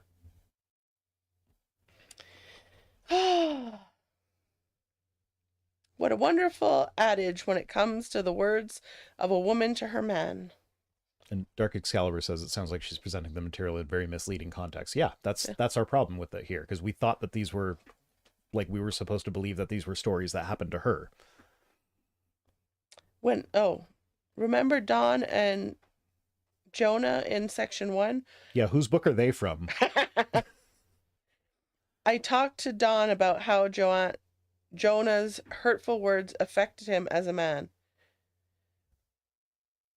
When I met Jonah at the beach retreat, Don explained, I was struck by her vivacious, fun attitude. And did I mention she looked great in her purple bathing suit? This is 20 years later, and he still remembers the color. Ooh, he remembered the color. Yeah, so? She stole my heart, and as soon as we got home from the retreat, I called and asked her out. Shouldn't Sharon be teaching us not to lust after women? Like, we should not be, like, I thought that whole, like when someone says they looked good in a bathing suit, like, there are ways to appreciate the beauty of a body in non-sexual ways. Yes. But she looked good in a bathing suit, so I wanted to go out with her. I wanted to fuck that. No. That's lust. And when you have lust for someone in your heart, you have committed adultery with them. Jesus said so. Never. So Sharon should not be presenting this as though that's endearing, that he remembers the color of her bathing suit. No, I think that is kind of, like, a little bit cute. Like, I mean, it's not that important. Yeah. The color of the bathing suit. But, like, you know, the idea that, like, the first time I saw you, if her bathing suit wasn't actually purple. It would be, yeah. Because I don't think she verified with the wife that it was indeed a purple swimsuit. So it's like he's just remembering what he wants, and she's like, "Oh my god, it was actually like a blue that looks kind of purple if you." But I love how I had to take time just now to see if there was a reference to know if this story is actually her story or someone else's story. This is apparently her story. Oh, okay. Yeah. Anyways, she stole my heart, and soon, he asked her out. I had always been a people pleaser. At first, I was always trying to please my parents. Then I moved to pleasing my friends. And when I met Jonah, Is this the lady in the couple now? No, I think Jonah is the lady. Because Dawn... Okay, you keep saying the name wrong, I think. Yeah, it is... Jonah and Dawn. Jonah and... Is it Dawn, D-O-N or D-A-W-N? O-N. These names could go either way. Yeah. It's confusing. Every time they've come up, I've been momentarily confused. Anyway. I always tried to please her as well. We were soon married, and I couldn't have been happier. She was so encouraging, loving, and supportive. After a few years of marriage and several poor financial decisions, I began to see her lose respect for me. That was most evident in the words she spoke. I mean, I feel like if they weren't following the Christian advice of the man always gets final say in every decision ever, then maybe she could have had some input on those financial decisions and they would have never gotten to that place in the first place. Oh, is this the one where it might be, yeah. She came in debt free, he came in with debt, and then he wanted to take over the finances? Yeah, I think it might be that one. Yeah, you made several poor financial decisions. Like, maybe you let the person who has demonstrated that they're good at handling money handle the money. Yep. In the past, everything I touched turned to gold. I was president of the Student Body Association, won athletic awards, and succeeded in business. As a result, I overpromised to Jonah and expected her to trust me. Jonah was the one person I wanted approval from and the one person from whom I was not getting it. She grew frustrated, angry, and bitter toward me. No, this might not be that couple because he's sounding like he was very successful before she came along. And She also withdrew physically, which was the crowning blow to my manhood. I mean, you've always got that memory of her in that bathing suit. Jonah said things like, if you cared about us, you wouldn't make all these bad decisions. You're a loser. You're worthless. I'm not putting all the blame on our past marriage problems on Jonah. I was shooting for the moon instead of a 10-yard gain. I was trying to hit a home run instead of a base hit. But honestly, once I realized Jonah had lost respect for me, I felt the marriage was over. Her words cut too deep and no bandage could stop the bleeding. Then is this the couple where he ends up leaving her? Because she...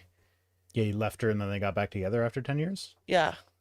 It might be. I don't remember. There've been too many. Like I remember this couple, but I don't remember their exact story. I know. She could have said, you remember them from chapter blah, blah, blah? Because no, they've been brought up a few times. That would be nice. Damn it. Dark Excalibur says, it was black and gold, Rhino. Eh. With reference to bathing suit color thing from earlier. Damn it. Oh, damn it. No, stop. No, because we don't care. I just found him and then I closed and then the you book. Found him as you gave up. Yeah. Oh, there you go. Yes, it is. Okay. It is. So it is the couple that split up for 10 years? Yeah. Because she started gaining weight. Oh, yeah. I remember one day Dawn said, why are you eating and gaining all this weight? I shot back, I'm doing this because I don't want you to touch me. Besides, I can lose the weight if I want to, but you'll always be a loser. Little by little, word by word, angry looks by angry look, rejection by rejection.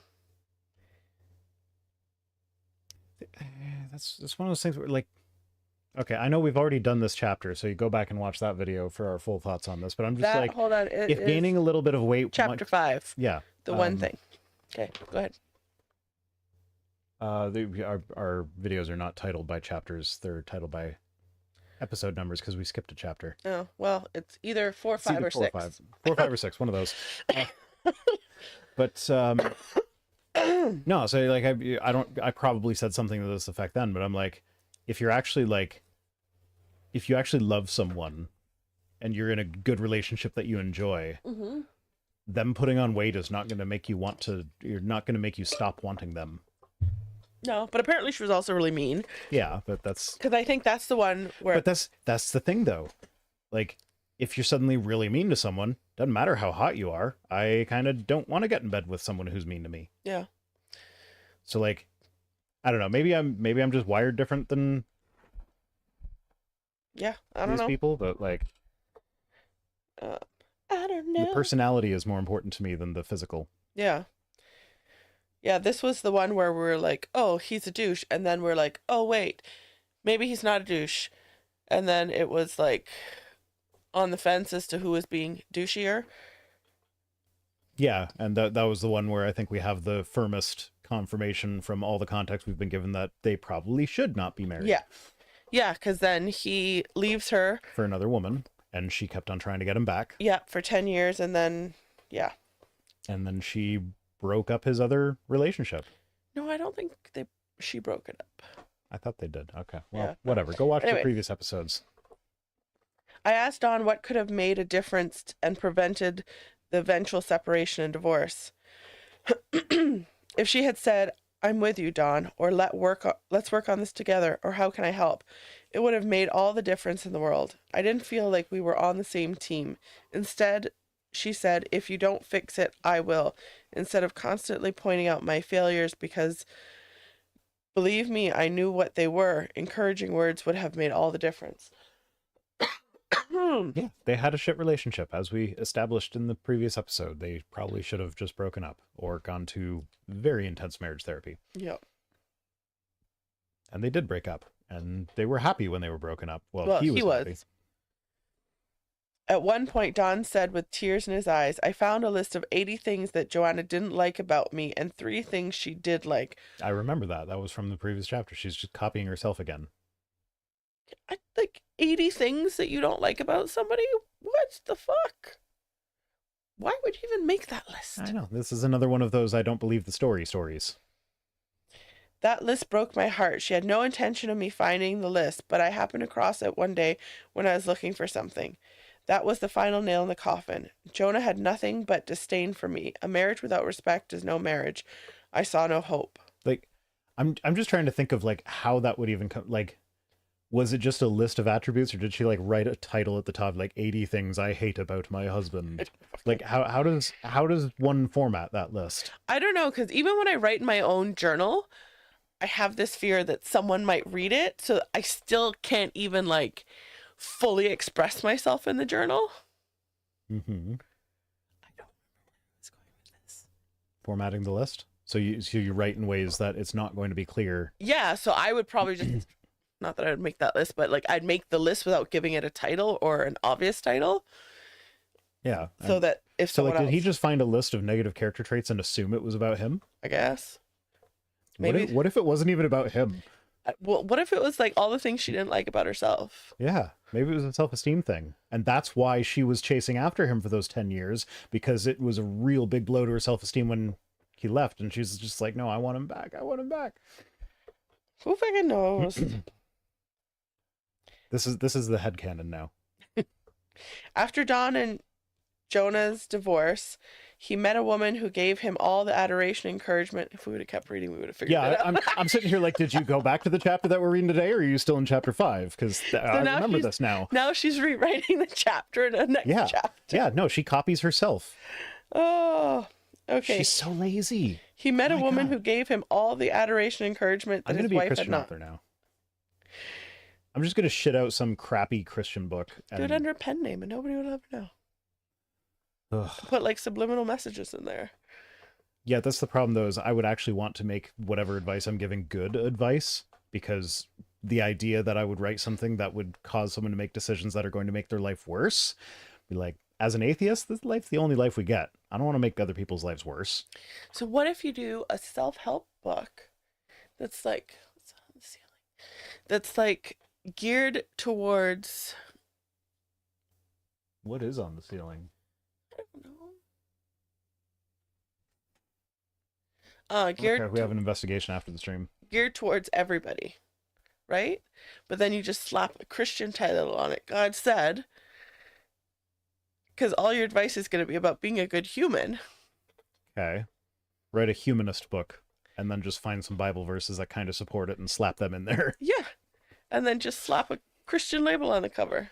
Yeah, but no, that defeats the purpose though. Like my whole like, oh, I want to be a Christian author thing was like, it's so, because this book is so highly regarded among like, your book could be highly regarded. Like you have no idea. There are entire conferences of like people that are in MLM style cults where they're like, hey, the woman needs to support the husband in building the business, so here's a book on how you can support your husband. And it's this fucking book. That's how I got this book. That's why I own this book. Yeah, but maybe, and she's just copy and pasting from other books. Yeah, that is like, sometimes it's her own material that she's just reusing, but other times she's just like pulling a whole chapter out of another book and being like, this is a conversation I had. Oh, there's a footnote, so you can tell that it's not actually a conversation. So I still think my book's a good idea. So you do one. I just plagiarize other good books? No. Anyways, you write a book about being a good human, slap some Bible verses in there, throw a Christian cover on it. Oh, wait. You're losing me at the whole, I have to actually do work to write the good book. Hold on, listen. And you publish that under a pen name. And then you do the exact same book, but for the general population with just a general wellness cover on it, and sell both the books with the exact same words, marketed to 2 different people with the same meanings. I feel like the publisher would catch on to that and wouldn't allow it. Go different publishers? I don't know. Self-publish. Yeah.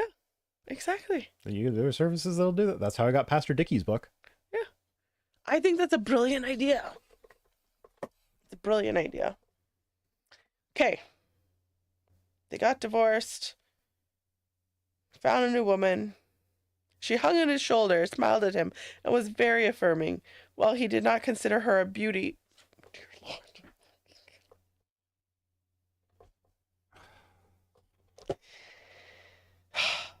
I mean, like, oh, he dumped me for an Uggo. Is that what they're going with?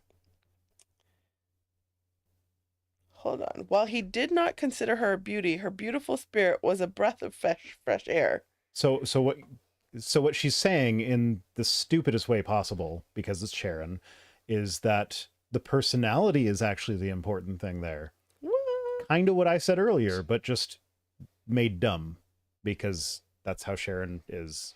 She do be like that. You've already read how God miraculously brought Dawn and We've already read most of this. Jonah back together. She made a commitment to give Dawn her best and never cut him down again. Yeah, but it sounds like he was happy with the other woman. He was drawn back to the wife of his youth and now revels in the sweetness of her words and deeds. Dawn, I asked, what advice do you have for a woman who is withholding encouraging words or perhaps cutting her husband down with critical jabs? I don't think any single thing takes away a man's strength or character more than the loss of respect, he said. Don't dwell on his weaknesses, but dwell on the positives. Men are in a fight for our lives. No, we're not. Not in modern society. We ain't hunter-gatherers anymore. And even then, there's good evidence to suggest that the women were hunting just as much as the men. It wasn't like everybody pictures the men go hunt, the women stay and gather. But there have actually been studies published from like that very much challenge that assumption by looking at modern cultures that are still hunter-gatherers. Mm-hmm. And like, it's a difficult thing to study because like when you find a spear in the ground, you know who threw that spear. You find a skeleton next to it, yeah, it was probably their spear. But or like, they were stabbed by it. But then a lot of times, like and this is something that the transphobes don't like to acknowledge, but because of how much variation there is within human bodies, figuring out the sex of a skeleton is not as easy as just measuring the hips. Because some women have narrow hips, some have wide hips, some men have wide hips, some men have narrow hips. I like your hips. Oh, I want some Salma Hayek hips.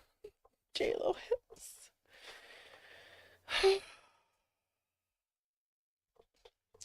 Okay. Damn. What? I don't know where I am. Oh, again? Yeah. I mean, if you want, I could go back to talking hunter-gatherers to try and figure out what I was going for there. No, respect a man.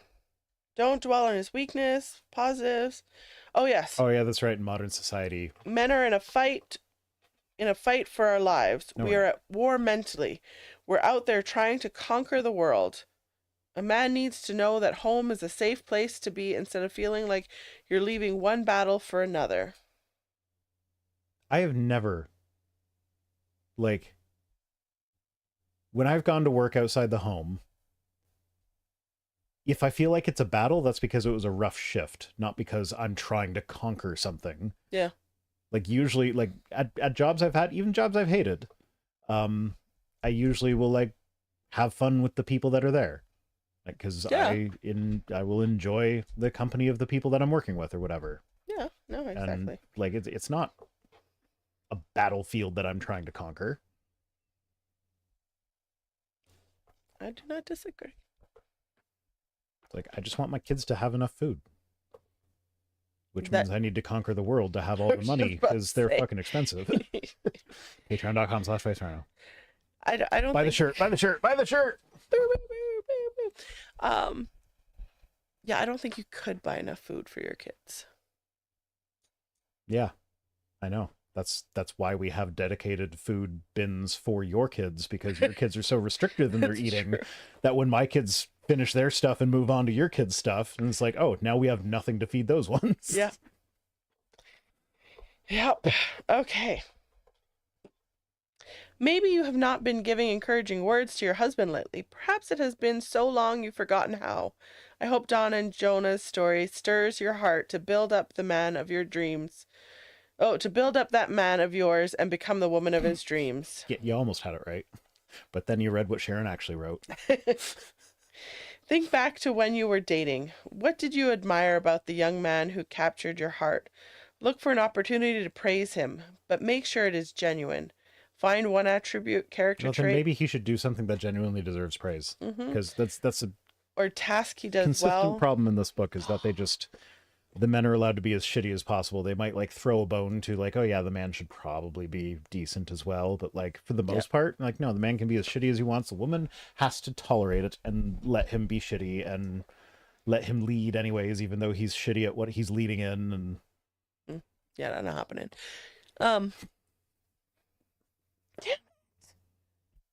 Forgot what I was gonna say. Oh, I thought we were gonna come to another list, but we're not getting another list. there's no list in this one aside from the one that she lifted from her other book. But it sounded like she was running towards a list. Find one attribute, like I thought we were gonna get an attribute list. Oh, Or a character list.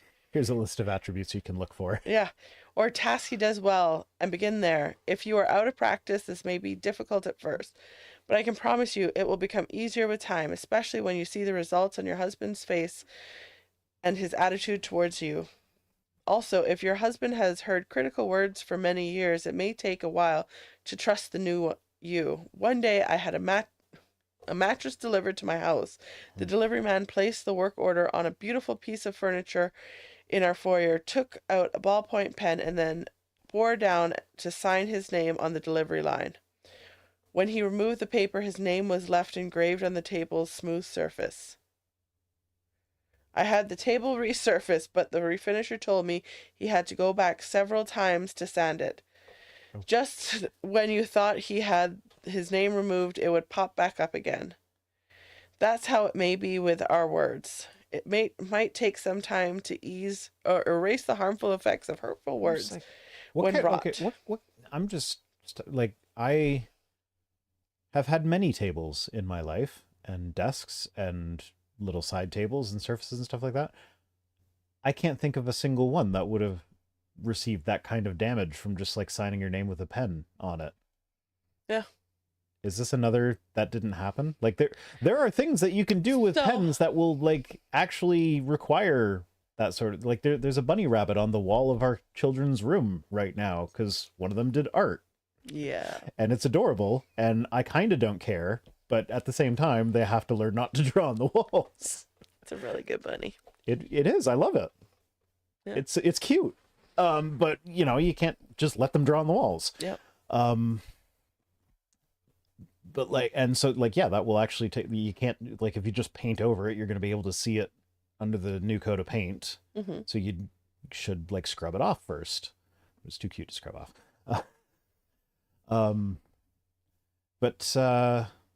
Yeah, so like you could tell a story like that. And then that, like how I had to sand my walls because after it was like colored on or whatever. Going.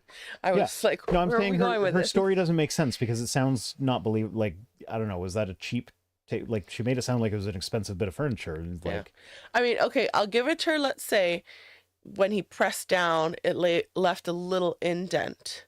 But for her to have it like take it to someone and they had to sand it down several times over, he would have had to like gouge the like pen was in there. he like sitting there like pushing as hard as he could while he's signing? Like that's Yeah. not how anyone signs. You just and you're done. Yeah. Anyways, Also, why was the delivery man signing his name? Like, don't you sign for your deliveries? both depending on what it is in the company.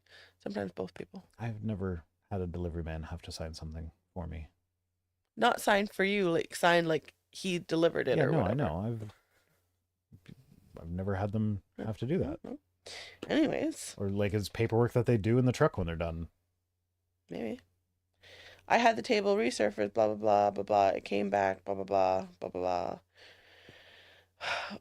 But with enough love and encouragement, we can make our husbands shiny and new. Paul So wrote, if you sand your husband down, you can refinish him later.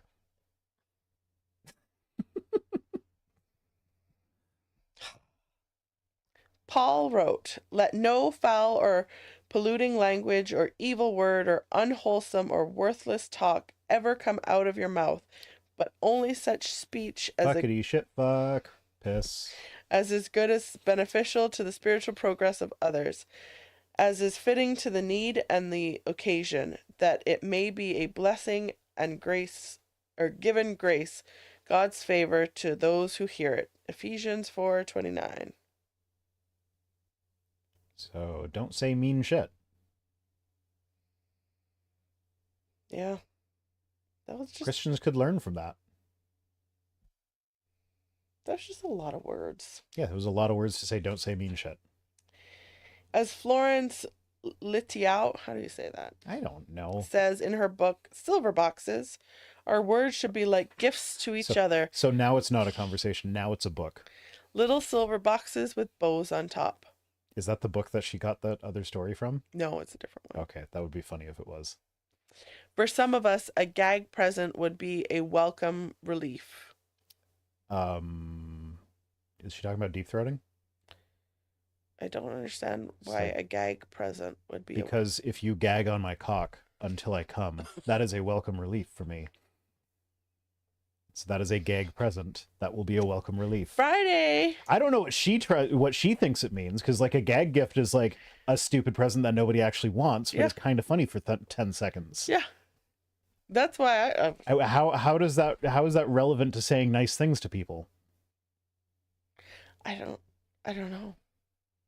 That's why I was confused. Yeah, that's why I went to the deep throat joke, because Friday is droop day at my house. Droop day? DROOP. Okay. I love that we have to confirm though that I read it properly, or I mean, it's 10:30. Yeah. I tend to only water my plants once a week, and by the end of the week, the peace lily in the den resembles a haggard old woman. The African violets look as though they are on their way to their mother country. I have so little expectation from Sharon at this point, but somehow she always manages to disappoint me. Because when she said, what was it, Fridays are droop days? Yeah. Yeah. So my initial thought is this is going to be something cute that they do as a family with the kids together or something. Yeah. That like they wear. So Friday her plants droop, so she has to water them? Like Fridays are you wear pajamas, so you're kind of droopy for the day. Yeah. It's like no, Fridays are the days that she notices her plants are drooping, so she waters them. Like,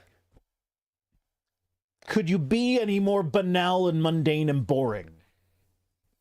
Well, technically she's not boring because she keeps us guessing and trying to figure things out. Yes, and we always guess that it's going to be something way more interesting than it was. So Droop Day sounds like it could be a fun thing to do with your kids. So it could still be interesting, just not. No, it's not. She waters her plants. Yes, but I water my plants when I notice they get droopy. This is a metaphor. I am clever. After I make my rounds with the watering can, the plants stand at attention and perk back up as if to say, thank you, thank you, thank you. She's good at making things stiff then. Rigid. With her moisture. Okay.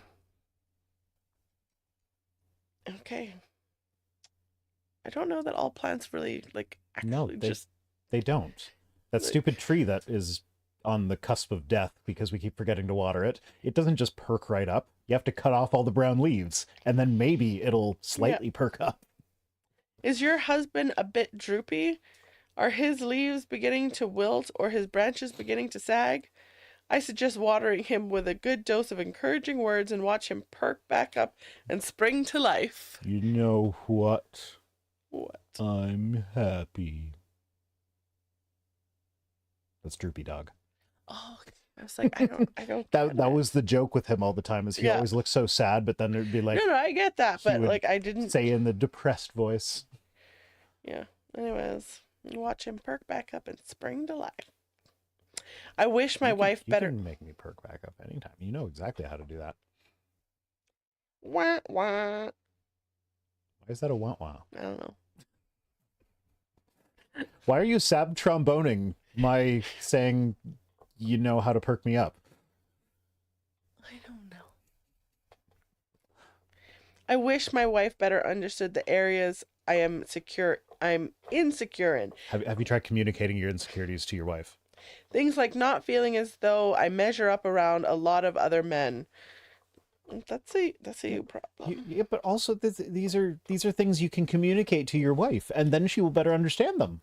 Yeah, but like that's a him problem, not a her problem. My chat's having fun. So, Senshini says at least she can pretend that the plants thank her, and Jassa says she has to be aware of how erect her words are. And then other people are saying she's a plant abuser. We're worse. Things like not feeling as though I measure up around a lot of other men. What's she supposed to do? Speaking of measuring up around other men, Dark Excalibur 42 says, "Is this whole chapter dick jokes? This feels like a whole chapter of innuendo."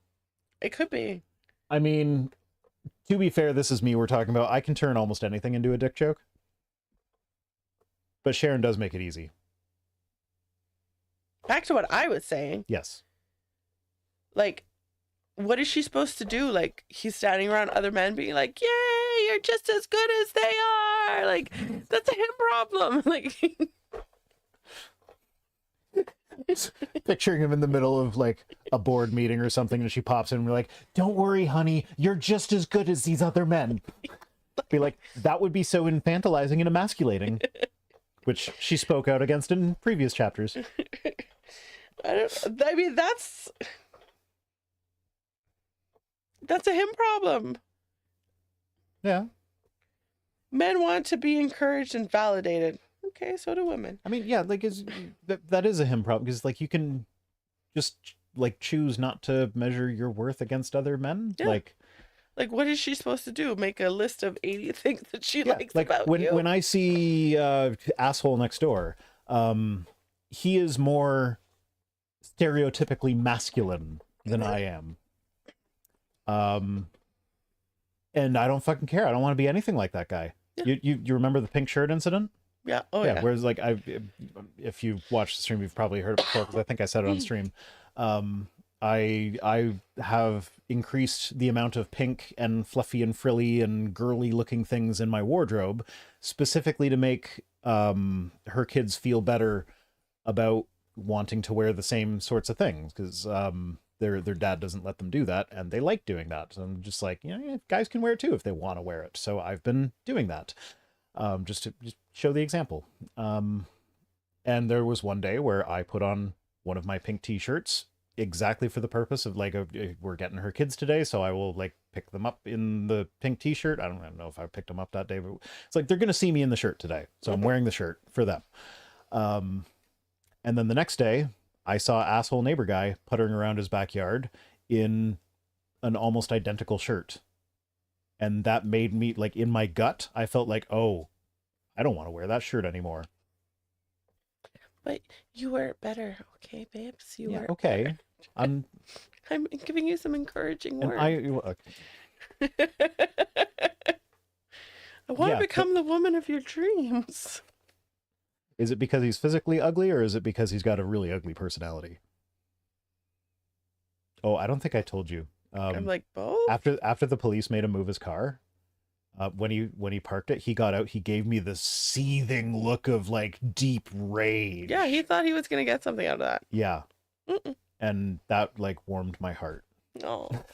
It's like, oh, he's so pissed off. He's the one that called the cops. Yeah. Oh, men want to be encouraged and validated. We need to hear we are the best, from the bedroom to the marketplace. I mean, I'm no vibrator. I'll just follow behind you cheering. Go Rhino, you're doing amazing. You're the best. You're so good at shopping at Walmart, even though you forget half the things I told you to go for. I'm going to do like the voice of God thing, and I'll be like, and Rhino, so amazing shopping at the grocery store today. You're just going to be walking behind me narrating everything. Yeah. Look at him as he reaches out to assess the melon, the ripeness and juiciness. I do like to assess the ripe, juicy melons. Oh, okay. You can get a man to do almost anything with a little bragging. Wise up, ladies, and blow a little sunshine up your man and watch what happens. Does she know how that Brad. expression is supposed to go? Like, I don't know. saying blow a little sunshine up your, like, that finishes with ass, up your man's ass. You like, I mean, it's supposed to be blowing smoke up your ass, but like the sunshine is just like the more positive version of that. So Yeah. Oh, I know. she's suggesting pegging with an LED tipped. But I can tell Brad is not married. Why is that? Because usually when they're married, they talk about their wife at some point. So they'll be like, a woman who da-da-da, my wife is the best at this, or my wife doesn't do this enough. He doesn't mention having a wife, but he likes to say, wise up, ladies. I'm like, you don't have anybody, do you? No, I don't think you do, Brad. Brad. I don't have much confidence in myself, but my wife's being consistently positive with me and giving me praise and admiration helps. James.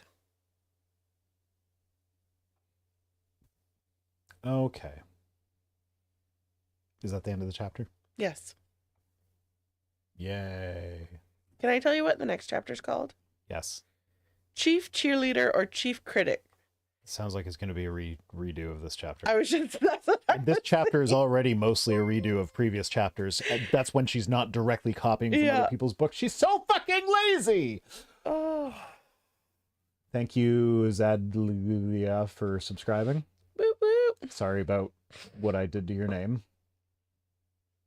But that's how I read it.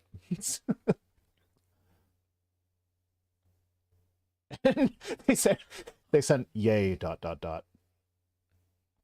There's sex chapters? Yes, that's the whole reason we started this book. Don't you remember? Yeah, but Oh, it's so bad. It's so bad. Okay, guys. Because remember, no, so like this whole thing started when we were driving up north and we had this thing and we found the book and we was like, oh, well, let's bring it along and read it for like some shits and giggles or whatever. And as we were driving, we decided you were going to read it. And I was like, oh, start with the sex chapter. And you just open to some random chapter and you're like, no, I think I want to do this one. And it was hilarious. And that's why we're like, clearly everybody wants in on our hilarity. So we're going to do this as a show. I know, but And it was the sex chapter that I wanted you to read at first. Yeah, but when we, like, some of the chapters where it talks about, like, pleasing your man or whatever. Is that a Hugla? 1973. To be fair, there's like HGL is not something that is very easily pronounceable to I don't even know what you're talking about. the person whose name I stumbled over who subscribed. Yeah. And like the first thing I did after they gave me money was like accidentally insult them. Oh. I know, but what are you talking about now? Oh, it's because they gave me a pronunciation guide. Oh. It's Zada Hugla. Oh. Anyways, so we got one more chapter. Until the sex chapter. Until the sex chapter. Wait, this wasn't the sex chapter? No. The one where I talked about deep throating until No. relief? It was not the sex chapter? Oh, it's not even a chapter. It's a section. It's a whole section. So there's multiple chapters Mm-hmm. on sex. Oh my God. I'm so fucking excited. This is what we've been waiting for. Oh, apparently it's from Lovecraft? I don't know. I haven't read any Lovecraft. Oh my God. Oh my God. I do know that you're not supposed to Google the name of his cat. Who are you? What? H.P. Lovecraft was a giant racist. Oh. He named his cat the N-word, allegedly. Oh. It's very poorly sourced, but Or is it negro? no, it was... Oh. Okay, one more chapter, and then we're at the sex chapter, and I'm so excited for the very end of this book because you'll never. They can't hear you through the book. You got to talk into the microphone. Like you'll never guess how it ends. You've read the ending? I'm not telling you. Are you one of these people that reads the last page of a book before you buy it? No. No. It's gonna be great. It's gonna. She's ending it like top notch. It's gonna be fucking amazing.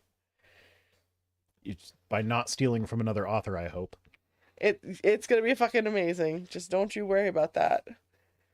Oh, I'm so excited. Oh, are we gonna do the stupid activity thing she has at the end? No, I'm not talking about like I'm talking like where the book actually ends, Okay. not where like the other stuff, the appendix and her study guide. No, just the end of the book itself. She ends it classic Sharon Janus. With a list? Beautiful. Is it a list of 25 I'm things? not telling you what it is. Is it a list of 25 things? It's just gonna be fucking amazing. So is this one of those things where I'm not allowed to peek? Not allowed to Just peek. like how I don't let you peek after I make the thumbnail? Yeah, not allowed to peek. It's just gonna be fucking amazing. Okay. All right. That's the stream. Woo! Look at all the little rhinos. Yeah, that's because why does it bounce? I hate that it bounces. I can't read who just got the subscription. Oh. So is that a they're gifting subscriptions. So after I accidentally insult them and try to correct it, they are now gifting subscriptions to other people. Thank you. You're so kind. Yeah, so Zada Hugla is gifting subscriptions to a bunch of people. Yay! And I can't read their names because the stupid notification thing, I need to change that. It's just bouncing around and it's impossible to read. Yeah.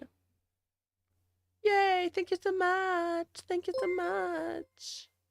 Oh, they think they accomplished my goal. That's right. I had a goal. That's not showing up on the stream though, is it? Well, I mean, I guess it shows on Twitch thing. Refresh.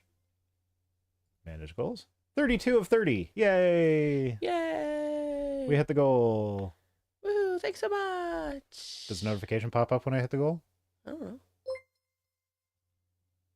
It's going to take a while for all these things to go through. Well, then I can keep telling you how amazing the end of this book is going to be. You will not be disappointed. Yeah, so keep tuning in every week if you want to find out how this book ends. Because apparently it's really fucking awesome. Yeah. Does she tell a story about... I'm not telling you. Does she talk about how Steve always thought she was the woman of his dreams, even though she had changed a bunch of times? Did I just guess it? That would be amazing, but no. That would have been fucking amazing. Because that's how she opened the book. Like, Steve said I was the woman of his dreams, so I changed a bunch to become the woman of his dreams. I know, that would have actually probably been the best, but no, that's not how it ends. But that was a really good one. Okay.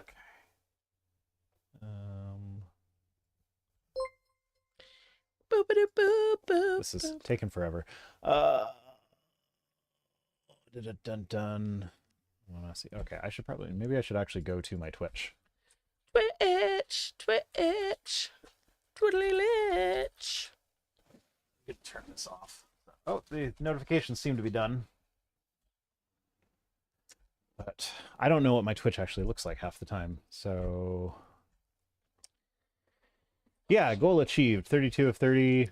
Where's my activity feed? Yay! Activity feed. I know where to find that because I'm a professional. I know what I'm doing. Stream manager. Activity feed. Yes, so Zada Hegla gave out 10 community sub gifts. And I think it's like, I don't know how much it is each. I was going to guess, but I don't know. I have no idea. That's on Twitch. Yes. I have no idea. Yeah, I don't know how Twitch works. I'm new to this. I tried to subscribe to your... Oh, no, it wasn't Twitch. It was on YouTube. I tried to subscribe to your channel. Yeah. And then it wanted to make me pay, and I was like, for God's shit. Did you hit join instead of subscribe? No. Because... Oh, no, Twitch is the one that makes you pay to subscribe. You follow for free, but you pay to subscribe. YouTube subscribe is free. You pay to be a member. No, I pressed something, and then it wanted to charge me. $5. Apparently it's $5 per sub, so that's 10, so that was $50. Thank you. Is that a Hugla? Thank you. Appreciate it. Oh, join. It might have been join then. Whatever. Yeah. Okay. Yeah. Anyway, that's the stream. But wait. Our notifications are what? What does the join button do? It's you give money every month. It's like YouTube's answer to Patreon, except they take a 30% cut, so everybody still prefers Patreon. Yeah, I tried to join. Because Patreon, I think... And Now, then they I'm wanna charge. grandfathered in. If I change anything about my patron page, I have to, like, pay a monthly fee. Mm. But, like, I'm grandfathered in with the old one where they just take, like... It's, like, 2% of your payout, but they, like, max out at $20. Mm. So very reasonable. And like even the monthly fee thing, like if you make enough money on Patreon, it's not unreasonable, especially like with some of the stuff they offer. Like they offer built-in merch now, which makes it easier to fulfill things. But like I have a merch store.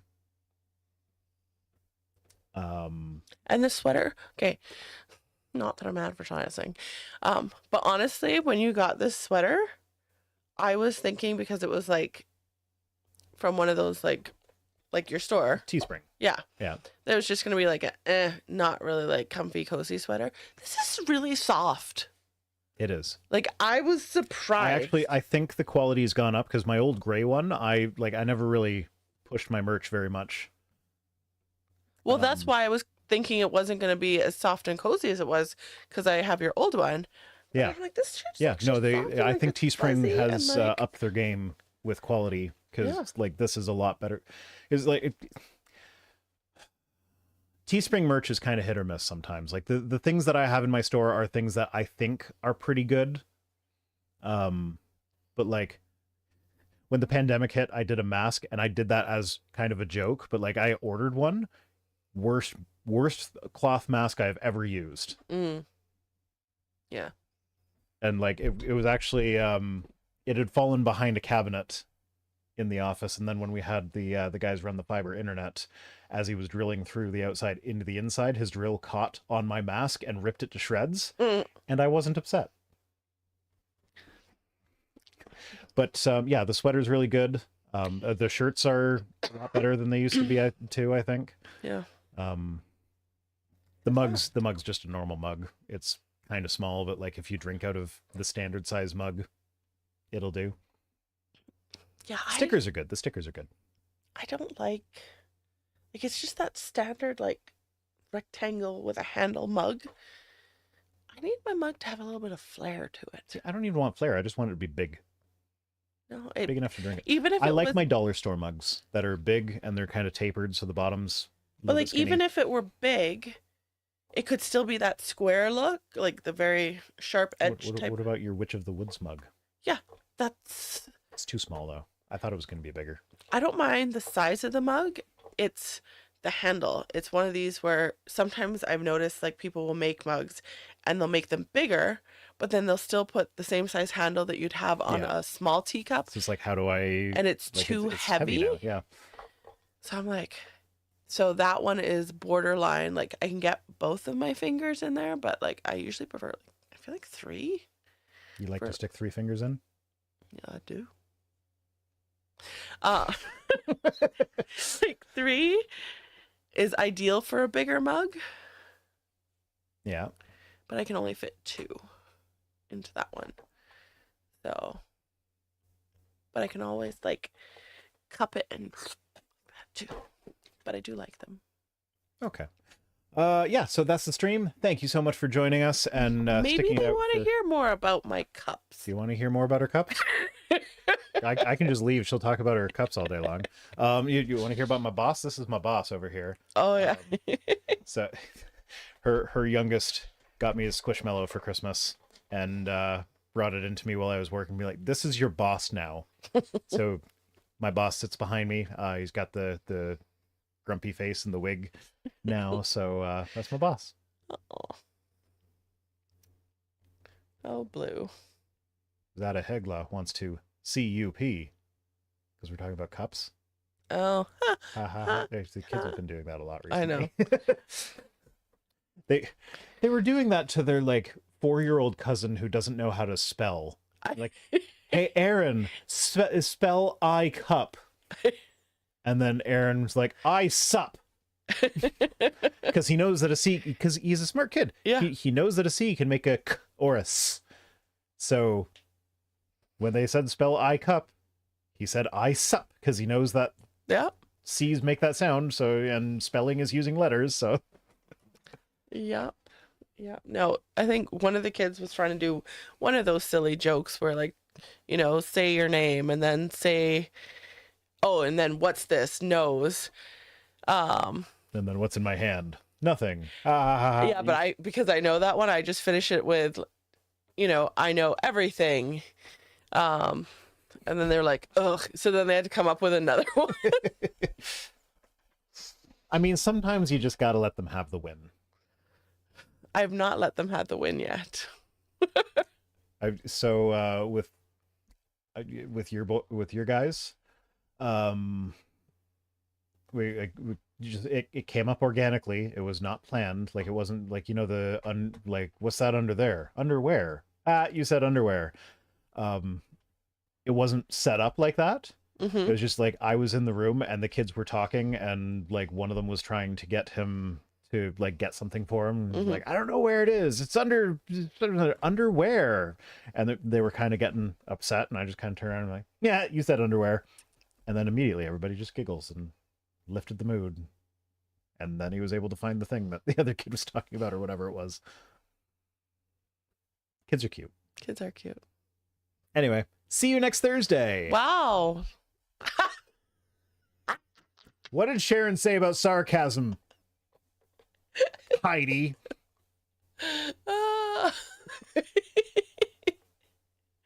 It's amazing. See you next Thursday.